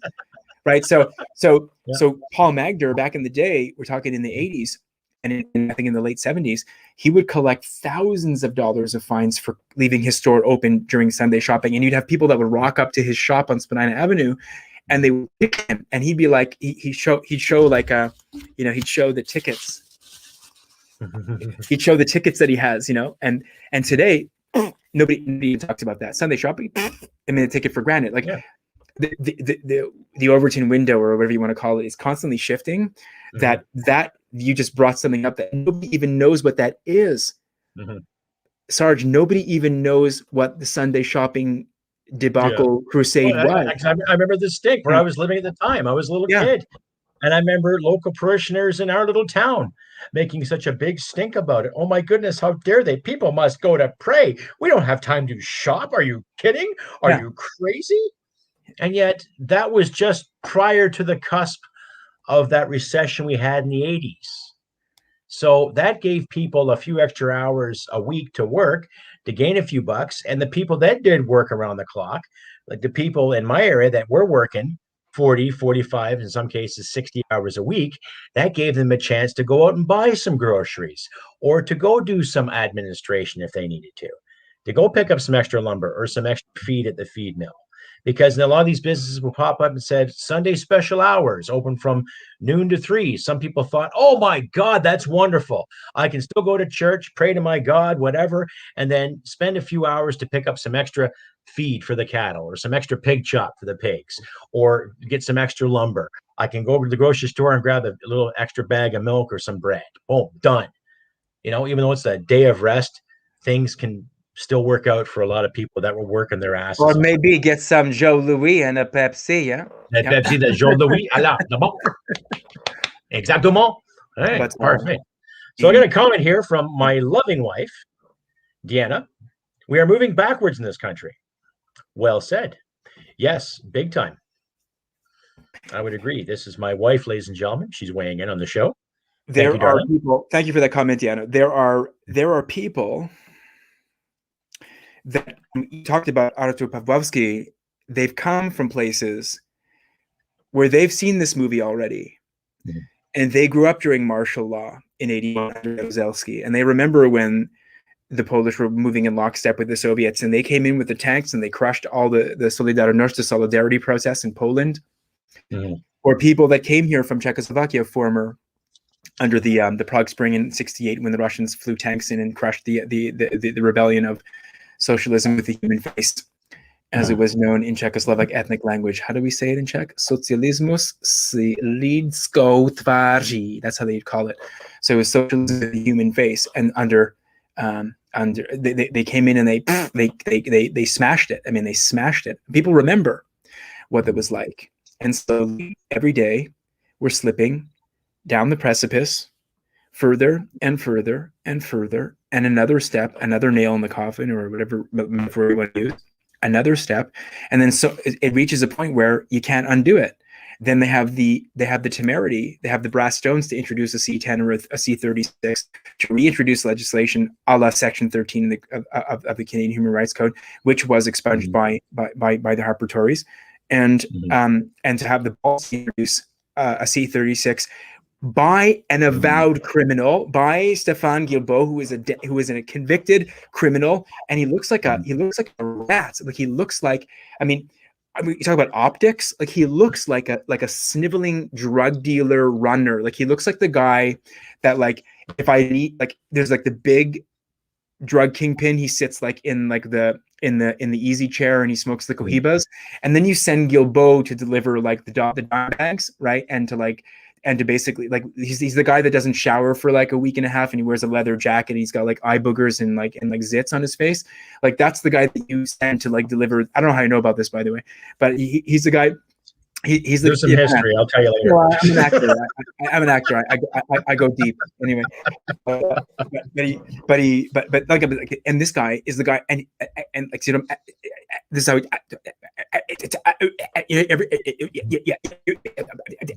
you hear Guilbeault talk? Like that's how he talks, right? He's like, wait, like that's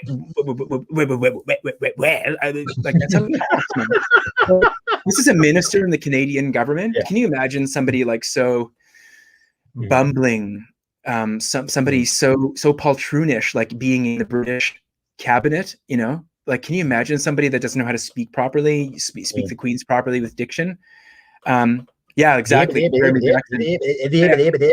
Guilbeault, like Porky Pig with a stutter, like, cause you know what it is? It's like, we know this as actors because we're always focusing on our breathing, we're always focusing on our delivery, and you know, you're trying to center yourself, and it's training, but like, get some media training, dude. Like, I don't want you to be master of anything. I just want you to be like I want you to be sitting there and bringing me my dime bags. I don't want you to be passing legislation, but get some media training, man. Like, seriously. But that's the brazenness of these guys, that they don't have to do it because people just have equated conservative values in this country with unrepentant, racist, poisonous Neanderthals, that it doesn't matter if you find fault in the fact that the prime minister grabs chicks' asses, or that he drinks himself into a stupor, or that he puts, you know, pine tar on his face, or that he flaunts all of the bylaws. You just don't want those Confederates in power. You don't want them Rebs in power. You don't want them, you know, you don't want them Southerners in power. You know, you don't want those Dixiecrats. Them goddamn deplorables there. Yes. You don't want those guys in power. Whatever it takes. If you have to do a deal with Mead and with the Bloc, that's what it takes, man. You know, if you got to spread your them, sure, but the Bloc and the NDP forget that this legislation they're so eager to pass is going to affect them. That means everyone in their ridings too. So when the Yves Blanchettes talk about French culture, then all those people that voted for Yves Blanchette and Les Blocs, their work, their words, their music, their bios, their blogs, everything they produce is going to be censored too. Oh, this is deemed not Quebecois enough. This is deemed not Canadian enough. Oh, what do you mean you hate this? What do you mean you hate that? Oh my God, now you're promoting hate speech. These bills are inadvertently going to screw them all up the chuff just as much as you and I will. So regardless of what language they speak, or whether they wear the NDP orange or the Liberal red or the baby Le Bloc blue, it's going to get them up the chuff too. So, you know, here's another thing that I thought about as well. It's like, if conservatives, I mean, this is fact. This isn't my value judgment, or this isn't something that if conservatives are in power, they abide by all the statutes and the legislation. There's due process. There's rule of law. You can spew the most ridiculous things, like before Jason Kenney went full retard, you can have Notley and the NDP like say the stupidest things, and that's okay. That's you have a right to do it. Like, not so the reverse. You know, the minute that they get the conch shell, then all of a sudden everything gets turned upside down. Conservatives in power? No. You can call me whatever names you want from across the aisle. You can throw, you can throw brickbats and rotten apples, whatever. You can protest and go for all your international fora and your ass grabbing with all of your communist colleagues, in the solidarity. Like the conservatives will let this happen. Not so the reverse. There isn't that live and let live mentality. Not libertarian values. There isn't that. There isn't that same equitable approach. Parallelism. It doesn't work like that. Not that Harper's a globalist. Not that the conservatives are incompetent. Not that O'Toole is liberal light. Like I can't imagine the conservatives, a proper conservative government. I can't imagine them doing similarly. Not without the massive backlash by the population. You take any one of these things that Trudeau has done in the last 2 months, he doesn't abide by quarantine laws. If it was Harper, oh my gosh, day in, day out, get rid of Harper, burning an effigy, hanging him in the street, a little plush doll, setting it on fire, la la la la. I mean, what else? I mean, if it's whatever, if it's the incompetency with the vaccine. If it's incompetency with the vaccine, oh my gosh, dude, does he not know how to negotiate a vaccine purchase? Is he retarded? Oh my gosh, like anything else would have been blown out times 10 or whatever multiple. It's just the hypocrisy is so apparent, and it's like when you point it out to somebody, like not because you want to catch them out on a lie, not because you want to make somebody feel bad. That's not the aim. The aim is for the better part of this nation. You catch them out in it, and they're like, well, I mean, yeah, that might be true, but I mean, like they'll do something like that, right? They're like, yeah. I mean, like, but Harper, that's right. That's why I get all the time too. It would be something like that. But because the aim is not to, like, what is the true conservative's aim? The truth, rectitude, conservative values, justice. I mean, among other things. These are not the limits, right? What's the aim? No, I have to be right. I can't let you beat me. Even if I have to pull things out of the air or make up things from whole cloth or creatively adjust the facts, that's what it is. I can't let you beat me. Like I've talking to people, imagine me being on set with actors. Oh my gosh, the things that I hear. I'm like, where did you get your education? Like where did you get your education? I don't even enter the discussions. Obviously, I'm a professional. I don't talk about politics when I'm on set, but it's just like, oh my gosh, like what is going on? And this is the exemplar. These are the people that are in our society, especially in this province, that I have to deal with. Like, you're going head to head in an electoral contest and first past the post with everybody, like those NPC ghouls that they those little icons, the ghouls with the heads and the warts and the wrinkle. Anyway, take it away, boss. Yeah. Well, Laurie from Laurie W. Singh. Will America allow Canada to turn into a sick, evil dictatorship? The way Trudeau looks at Biden right now, it's eerily similar how Mulroney looked at Reagan. Reagan didn't give a shit. Reagan wanted his deals. Now, regards to my American listeners out there, how you feel about Ronald Reagan, that's fine. That's great. Okay. He told a lot of people off too, but he also took a lot of money from good people. Mulroney lied a lot about our recession at the time and increased ridiculous taxes and really screwed a lot of people over while him and his cronies got rich. So when I look at Trudeau and what he is doing, I really don't think a lot of Democrat Americans are going to give two shits. A lot of Biden supporters wouldn't give two shits about what happens to Canada. Yeah. I've actually had a few Americans weigh in and say, when are you guys going to step up and fight for freedom? And I said, well, firstly, it's not a matter of us grabbing a rifle and marching to Ottawa and firing a few shots. I would hate to see it get to that point. Okay. I would like to see what Gandhi did, what Martin Luther King did. Do it peacefully, effectively, en masse, without having to throw bricks to damage property or hurt anybody. Okay? Because we as Canadians, we got to sit up here and look down going, what the hell are you guys doing in Minneapolis? What are you doing in all these major cities? It's not going to bring George Floyd back. It's not going to find justice. Okay. So we've learned that the 20th century would have given us that insight based on the violence that happened during World War One, two, all other conflicts, whether it's democracy versus communism, or getting rid of this dictator or that dictator, the movers and the shakers from the old days of the empire and the new empire that we call the United States. People getting their hands in here, people getting their hands in here. I would like to see my Canada as this, free as it should be. A parliamentary system that does work, and it does work. History has proven that.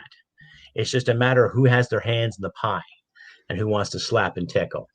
I want the volume turned down. I want the volume turned down dramatically. Focus in on what we're good at, using our brain power, innovating, finding solutions to problems, being the interlocutor, being the neutral third party. I don't want to call those peacekeepers, to say like people that are able to like, bridge the gap, so to speak. Do what we do best and have traditionally done best. Tackle, complex engineering feats, bring back the type of innovation that we had under the Aero and the AV Row company. I mean, if just to use an example, that's a preeminent one. The Canadarm, whatever, our space technology, our athletes, whatever. Like turn the volume down. Having people going nuts like bonobo monkeys and smashing statues, it infuriates me. You're taking a bucket of like orange paint and you're throwing it and you're vandalizing a church and you're doing it in front of the CCTV cameras. You're right on camera. There's no mask on. There's no attempt to hide your identity. You're just doing it. And you're like, and the government's like, it's not the way to go, guys. It's not the way to go. See, exactly. It's not the way to go. Where were these leaders? But I understand your frustration, but it's not the way to go. It's like, imagine where were these leaders when the lockdowns were going on too. Remember the lockdowns before the La Vida de Corona? Where were the leaders calling these clowns out for blocking the trains? Oh yeah, I mean, yeah, with the Coastal GasLink, the Coastal GasLink protest with the LNG pipeline. Yeah, I mean, it was just. I kid you not, Sarge. You can ask any kid in Yonge Dundas Square, or Young Blue, or any of the big intersections here in TO. They're like the what? The what? Remember the protests with the natives? Because now it's like I tweeted about this. I mean, I'm not on Twitter that often, but I'm just occasionally I like to play there. So I think I said recently, I'm like, so last summer was BLM. This summer it's the Indigenous. So next summer it's the Alex for $1,000, please.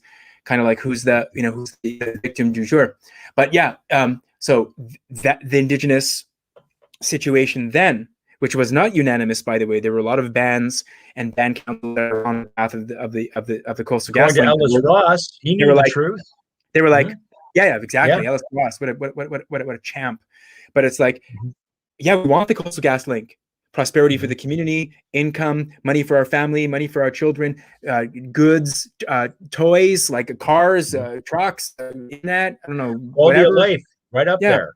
Yeah, and they're like, "What are you doing?" Like these turkeys, and not necessarily all Indigenous people. They're running dogs and the dispatched whiteys that are plopped there by the tides and like let's not go there, but like and just occupying the train tracks. Mendoy goes down. Because he wants to get a vox pop, and then none of rail police, RCMP. No, sir. If you actually do not vacate, we will bring you up on charges of trespass. But they're right there, and they're making s'mores, and they're barbecuing steaks, and they're making burgers. No. It's different. What do you mean it's different? Like, why can't I be here and ask them? No, sir. You're gonna have to vacate immediately, or else you're gonna be charged. Like. Yeah. Somehow, somewhere along the line, this double standard and hypocrisy became acceptable. I don't know what it's going to take to expunge it. It's become so commonplace for conservatives or people that have conservative style values, or for people that are patriots, whatever you want to call them. There's one set of rules. It's the hammer. It's the iron fist. It's the harshest of reactions. For the other side, it's not really what you saw. It's not exactly that. It looks like that, but even if it is, like this kind of anyway. Yeah, and A party that I isn't going to agree. divide Canadians, Lori. Yeah. Mrs. Can I call her? You call it by her name. No, Yeah. Lady Irwin. I'm going to call her Lady Irwin. Lady Irwin. Lady Irwin says a party that isn't going to divide Canadians. Laurie. Is that like the like Scottish sort of I like? think it's still Lori. Yeah, I No, think but so. I know, but I like to say like a Scottish like Laurie. Lori, Lori. Aye. So, well, Lori asked, what political party will help Canadians from the Liberal? Who? I'm so angry seeing what's happening the last 20 years. And I Yeah, agree. yeah. Miss No, I Irwin, take it. Yeah, my loving wife, a party that isn't going to divide Canadians. Canadians, Laurie. Yeah, it's like, And I am going to toot my own horn here. look at the demographics. Like, Well, who's having that's the kids? thing. Who's having kids? Who's having kids? Yeah. And it's not. It's. I mean, let's use the terminology. It's not Whitey, right? Whitey's not having kids. It's the Browns and the Blacks, right? They're procreating at rates. I mean, call it whatever you want. They're just that's the demographics. That's demographics. You know, there's like algebra, geometry. There's like baseball, and then there's demographics. So you know, the demographics is that they're procreating at a high rate. I mean, do you remember that? I'm sure you saw that too, Sarge.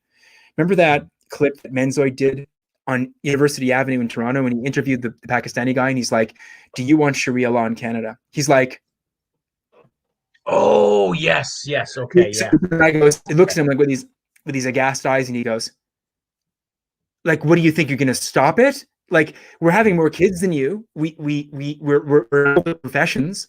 We're sending our kids to school. Like we have massive families. What do you guys do? You have gay this and gay that, and you have trans this and trans that, and you're not having kids, and you're screwing cats, and you're sort of like you're into like auto sex and virtual things, and like you're finding problems with pronouns, and you know, and whatever, and hairstyles and whatever other nonsense, and we're busy, you know, laying pipe, like we're literally like laying pipe. And what are you going to do once we're in power and we say we want to have trial Sharia or maybe even full on Sharia? What are you going to do? Stop us? You're not going to stop them, especially in the big city. The 905 is like basically comprised of people that are brown, black, Muslim, you know, and all of the above. I did a music video last weekend in Halton Hills, and it's all Muslim, Sikh, I think a couple Chinese. I mean, you're not going to stop it, right? You're not going to stop Sharia. I mean, it's, you know, it's. Lori's talking about being infuriated by the fact of what's been the lightning quick deterioration of Canada over the last 2 decades. You're not going to stop it. I mean, even if Whitey, watch this, were to have babies now, it's not going to. You're not going to catch up on the demographic race. They've already beat you to it. We've been pumping into our kids in the schools for the last 30 years that getting married at a reasonable age and having children and having families and all the good stuff from the 50s. Like that's antiquated. That's, what is that? That's kids. Yeah. You know, like it's, you're not going to, in many respects, we'll have this discussion again another 15 years and it'll be like, you know, who's the boss? Who's the Supreme Court justice? I don't know, some Muslim name, right? You know, who's the defense minister? You know, whatever. What's his name there? The guy that looks like a lizard. Well, I will say, you know, Mr. Sajan has no respect for me, no respect from me to begin with, regardless of his ethnicity. I never judge that. I judge his lack of actions and his incompetence, especially towards the whole misconduct issue that's been going on. Lori Singh, English and Chinese 66. That makes my family came from China. Well, regardless, Lori, it doesn't matter where you're from. It's what you know, right? And, you know, as far as I'm concerned, you're just as Canadian as myself and as Adam. So it doesn't matter about the background. What matters is the values and the liberties that I think all Canadians should have. Really? No, it's not an ethnic thing. It's a mindset thing. And the mindset is, there's the Canadian mindset, and then there's a mindset that's not Canadian.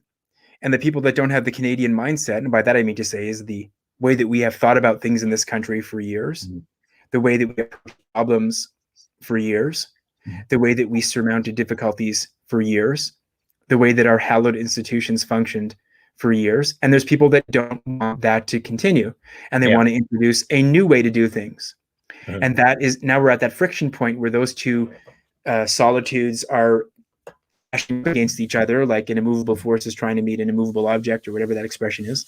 And who knows how that's going to transpire, but it's not looking good, because I think, numerically speaking, and I don't only mean demographics, I'm talking the mindset and demographics, they seem to be part of the deluge, especially in the places where it makes a difference. Not in places like Alberta and Saskatchewan, regrettably, because they're not only geographically remote from the center of power, but they're in terms of population, they're not as populous as the retard provinces, Ontario and the Quebecs.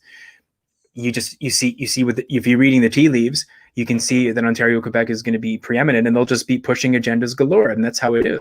And then you have to just take it. I mean, if you want to function in these stupid places, you'll have to do and talk the way. And I don't, but I'm just saying, you'll have to do things the way that people want done here. And otherwise, you'll be living a very isolated life, because people want you to do these ridiculous, stupid things. Anyway, like, we've given examples over the course of the almost 2 hours, taking 2 bites, and COVID doesn't get you, but if you put the mask on and then you chew, it doesn't, like, the people believe that stuff here. They actually believe it.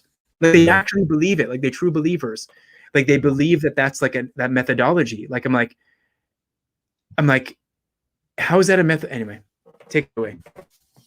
No, I know. I see the frustration, and you're not the only Canuck, and myself and others, we're not the only Canucks that see that frustration. And I can honestly say that you and I were both raised with the good grace of common sense. That doesn't matter where you're from. It's that this is Canada. This is what we do here. And no one's saying you have to assimilate. No one's saying you have to love our hockey or love our lacrosse, but it's like, we have laws in this country for a reason. Right? No, you cannot kill your wife because she disobeys you. No, you cannot set fire to your child because he's come out of the closet. We don't want to do that. And it doesn't matter what ethnicity you have or where you're from. It's a matter of appreciating what you have here and the fact that you had the opportunity to do it. Okay? And that's the democracy I am willing to fight for and still die for to my last breath. The opportunities for everyone to get up and get what they want and thrive by doing it without hitting people taking their stuff. That simple.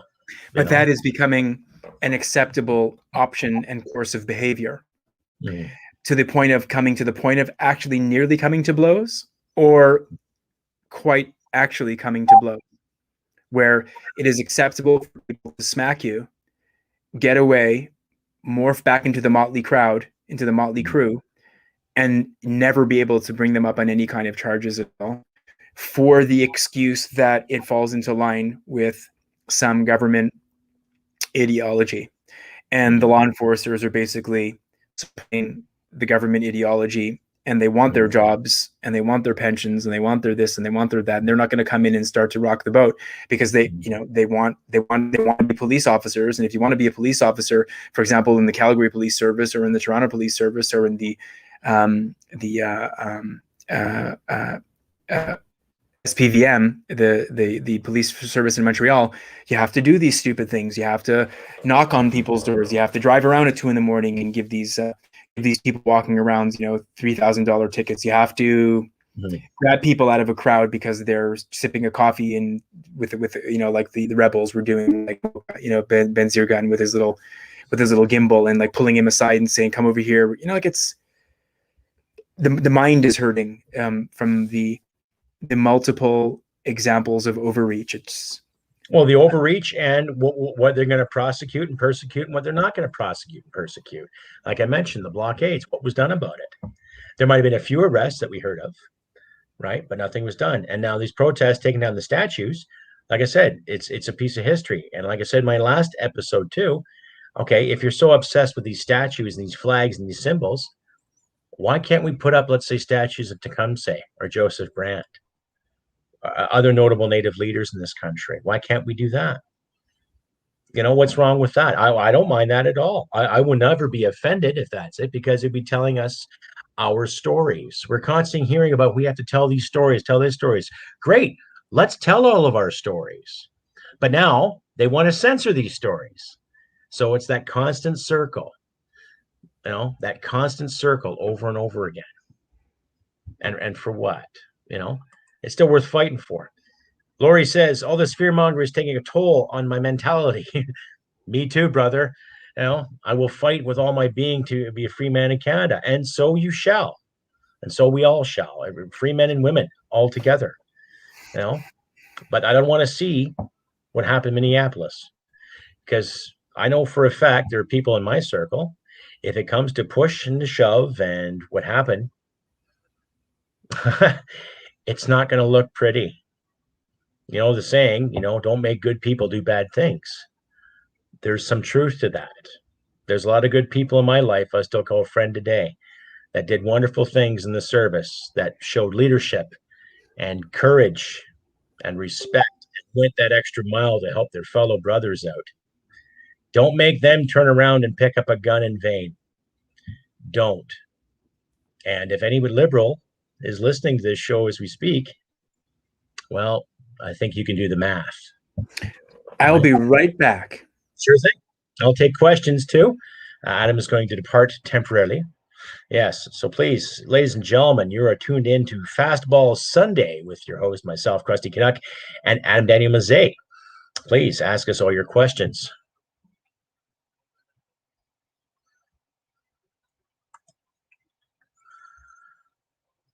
Yes, that's right, Jilly. We only have to be told the story. We're only allowed to tell us what that fits the narrative to make them comfortable.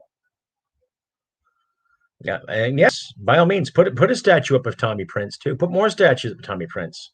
Put a statue up of Tommy Longboat too, the long distance runner. He did some wonderful things, And yes, remind Canadians too how society treated those individuals, big time. Oh.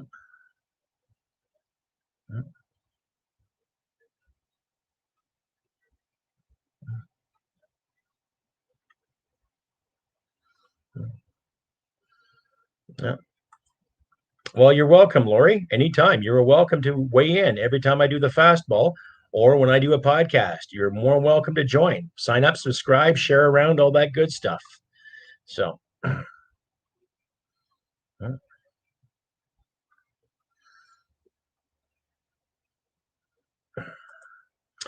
The statues of Stalin in Russia. Well, okay. Let the Russians learn from Stalin's mistakes.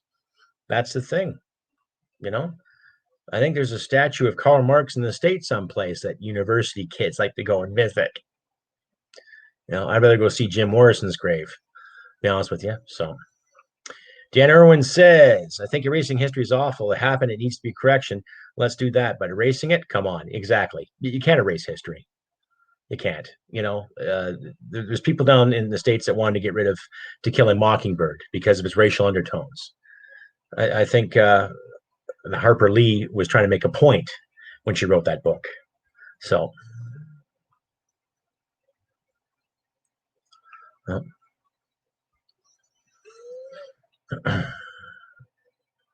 yes, you're right, Lori. He was a hero.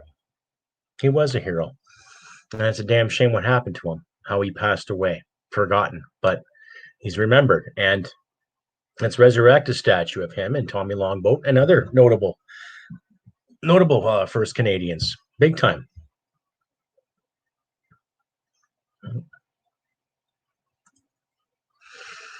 We need to come up with alternative ways to communicate that we are not alone. I recently started a chat group because this was brought to my attention.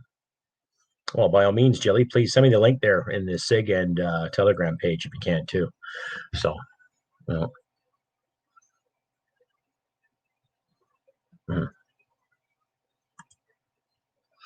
Well, yellow and black paint means you like liberty.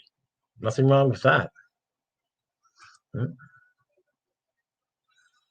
Well, that's the thing. The more people that come out and say they're not alone, and I encourage my audience out there, and ladies and gentlemen, please share this around too. You're not alone. Speak your mind.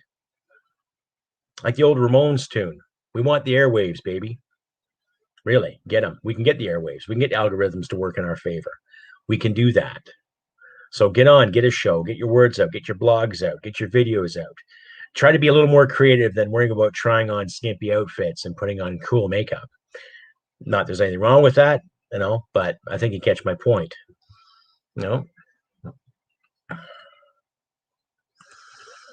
I wonder how long it'd take the cops to arrest us if we turn on Paris statue. Well, that depends where you are, too, David.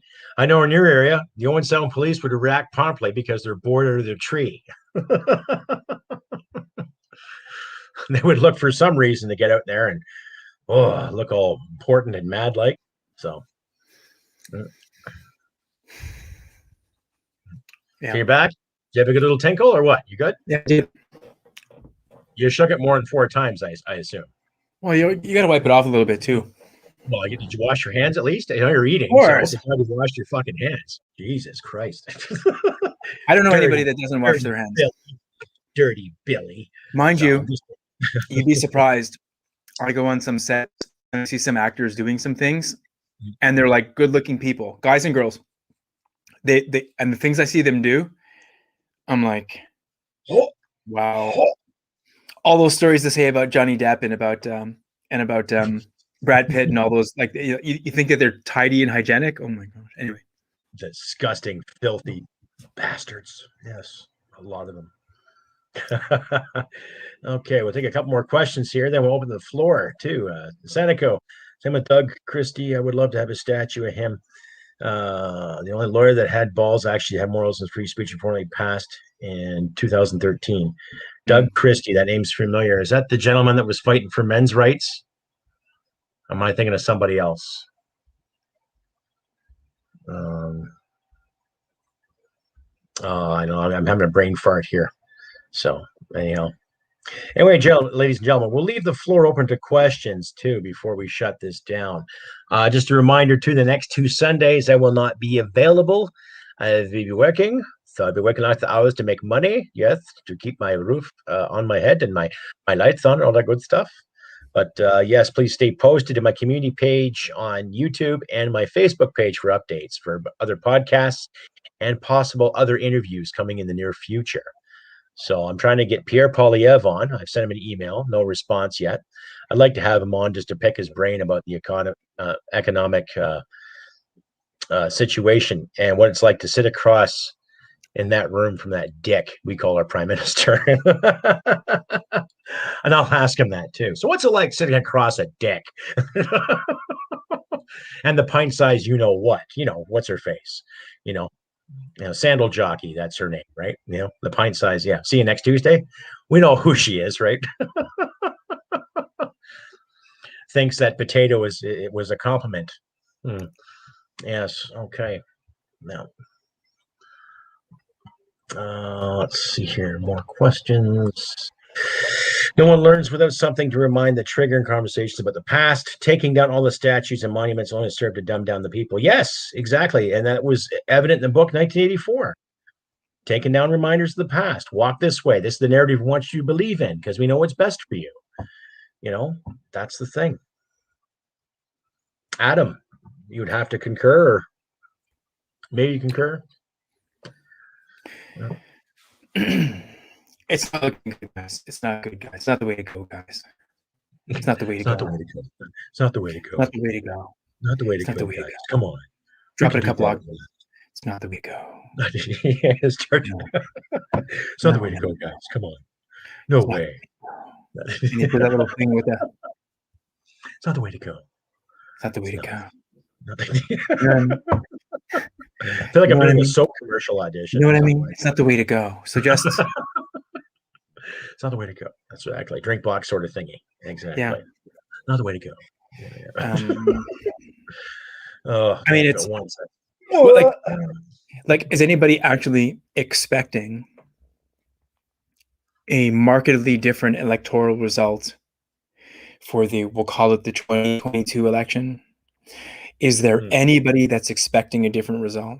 Because if anybody out there in Patriot land actually thinks we're going to have a separate result, or this is my favorite one, if anybody thinks there's going to be any PPC MPs elected to the House of Commons, oh my gosh, I wonder what is going through their head right now. It's the hundreds of millions of dollars that are going to go to waste just to do again. Like this, we're going to turn into Mexico. Remember, like the Partido Revolucionario Institucional PRI. It was like you didn't have to the pre always got into power. It's a democracy, but the pre always wins. It's going to be like, it's a democracy, but the liberals always win. You know, what's the point? Like, what's the point of doing it again? And they talk about money that can be going to like so many different other causes. The hundreds of millions of dollars that they're using to like contest another electoral contest can go for clean drinking water, anti-boil water advisories on reserves and things of that nature. You know. Anyway, guys, I have to boogie. I'm sorry. I must boogie. I will come back again. It was great seeing everybody. It was fantastic talking to everybody again and getting the great comments. Definitely. And there's a fantastic bunch of comments here. It's just amazing. It's great to be back again. I'm happy that I had a chance to do this because I haven't had it for a few weeks, and it's just well, you've been doing the every actor's dream. You've been working, bud. So that's good. Yeah, you've been gainfully employed, allowing your creative energy to flow, and we look forward to seeing some of your work too. But like I said, I'll keep you posted on the pages and what have you when I see your fast thoughts and all that too. And you can also find Mr. Mezei at mezei.ca, ladies and gentlemen, too. So please check him out there. He still has a YouTube channel, but you can also find him on Rumble and on Twitter, and Telegram, and BitChute. Yes, I'm working on getting a channel up there too. So we're trying to get that on the go. So you can just find ADM on the above mentioned channels. He has quite the collection of fast thoughts and epiphanies on life as we see it in the great white north, ladies and gentlemen. So please, thank you once again for all yous coming out. This has been FastBall Sunday for the 4th of July, and happy Independence Day to my American listeners and friends out there. Well done in your accomplishments, America.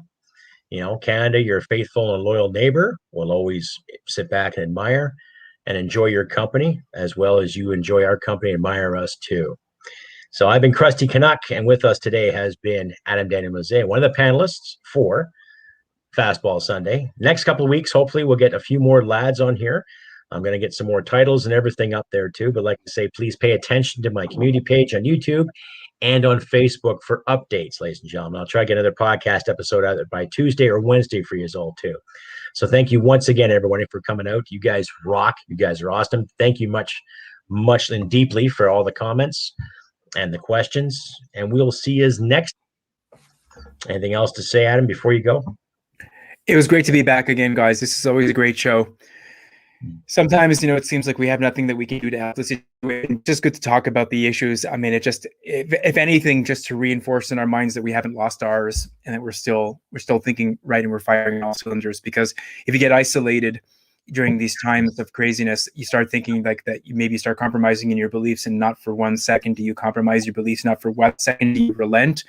And you have to know that the truth and the justice of the cause will triumph. In the end, it always does. It always does. Well said. Well said. And like I say, too, do what you can to help your friends and neighbors out in these trying times. Stand your ground, stand high, stand proudly, stand firmly, and just do what you can to be a decent human being. And like I always say, after the podcast and here too on FastBall Sunday, humanity and merit wins the day. Take care all. Lots of love and respect. And we'll see you next time on FastBall Sunday. Bye for now.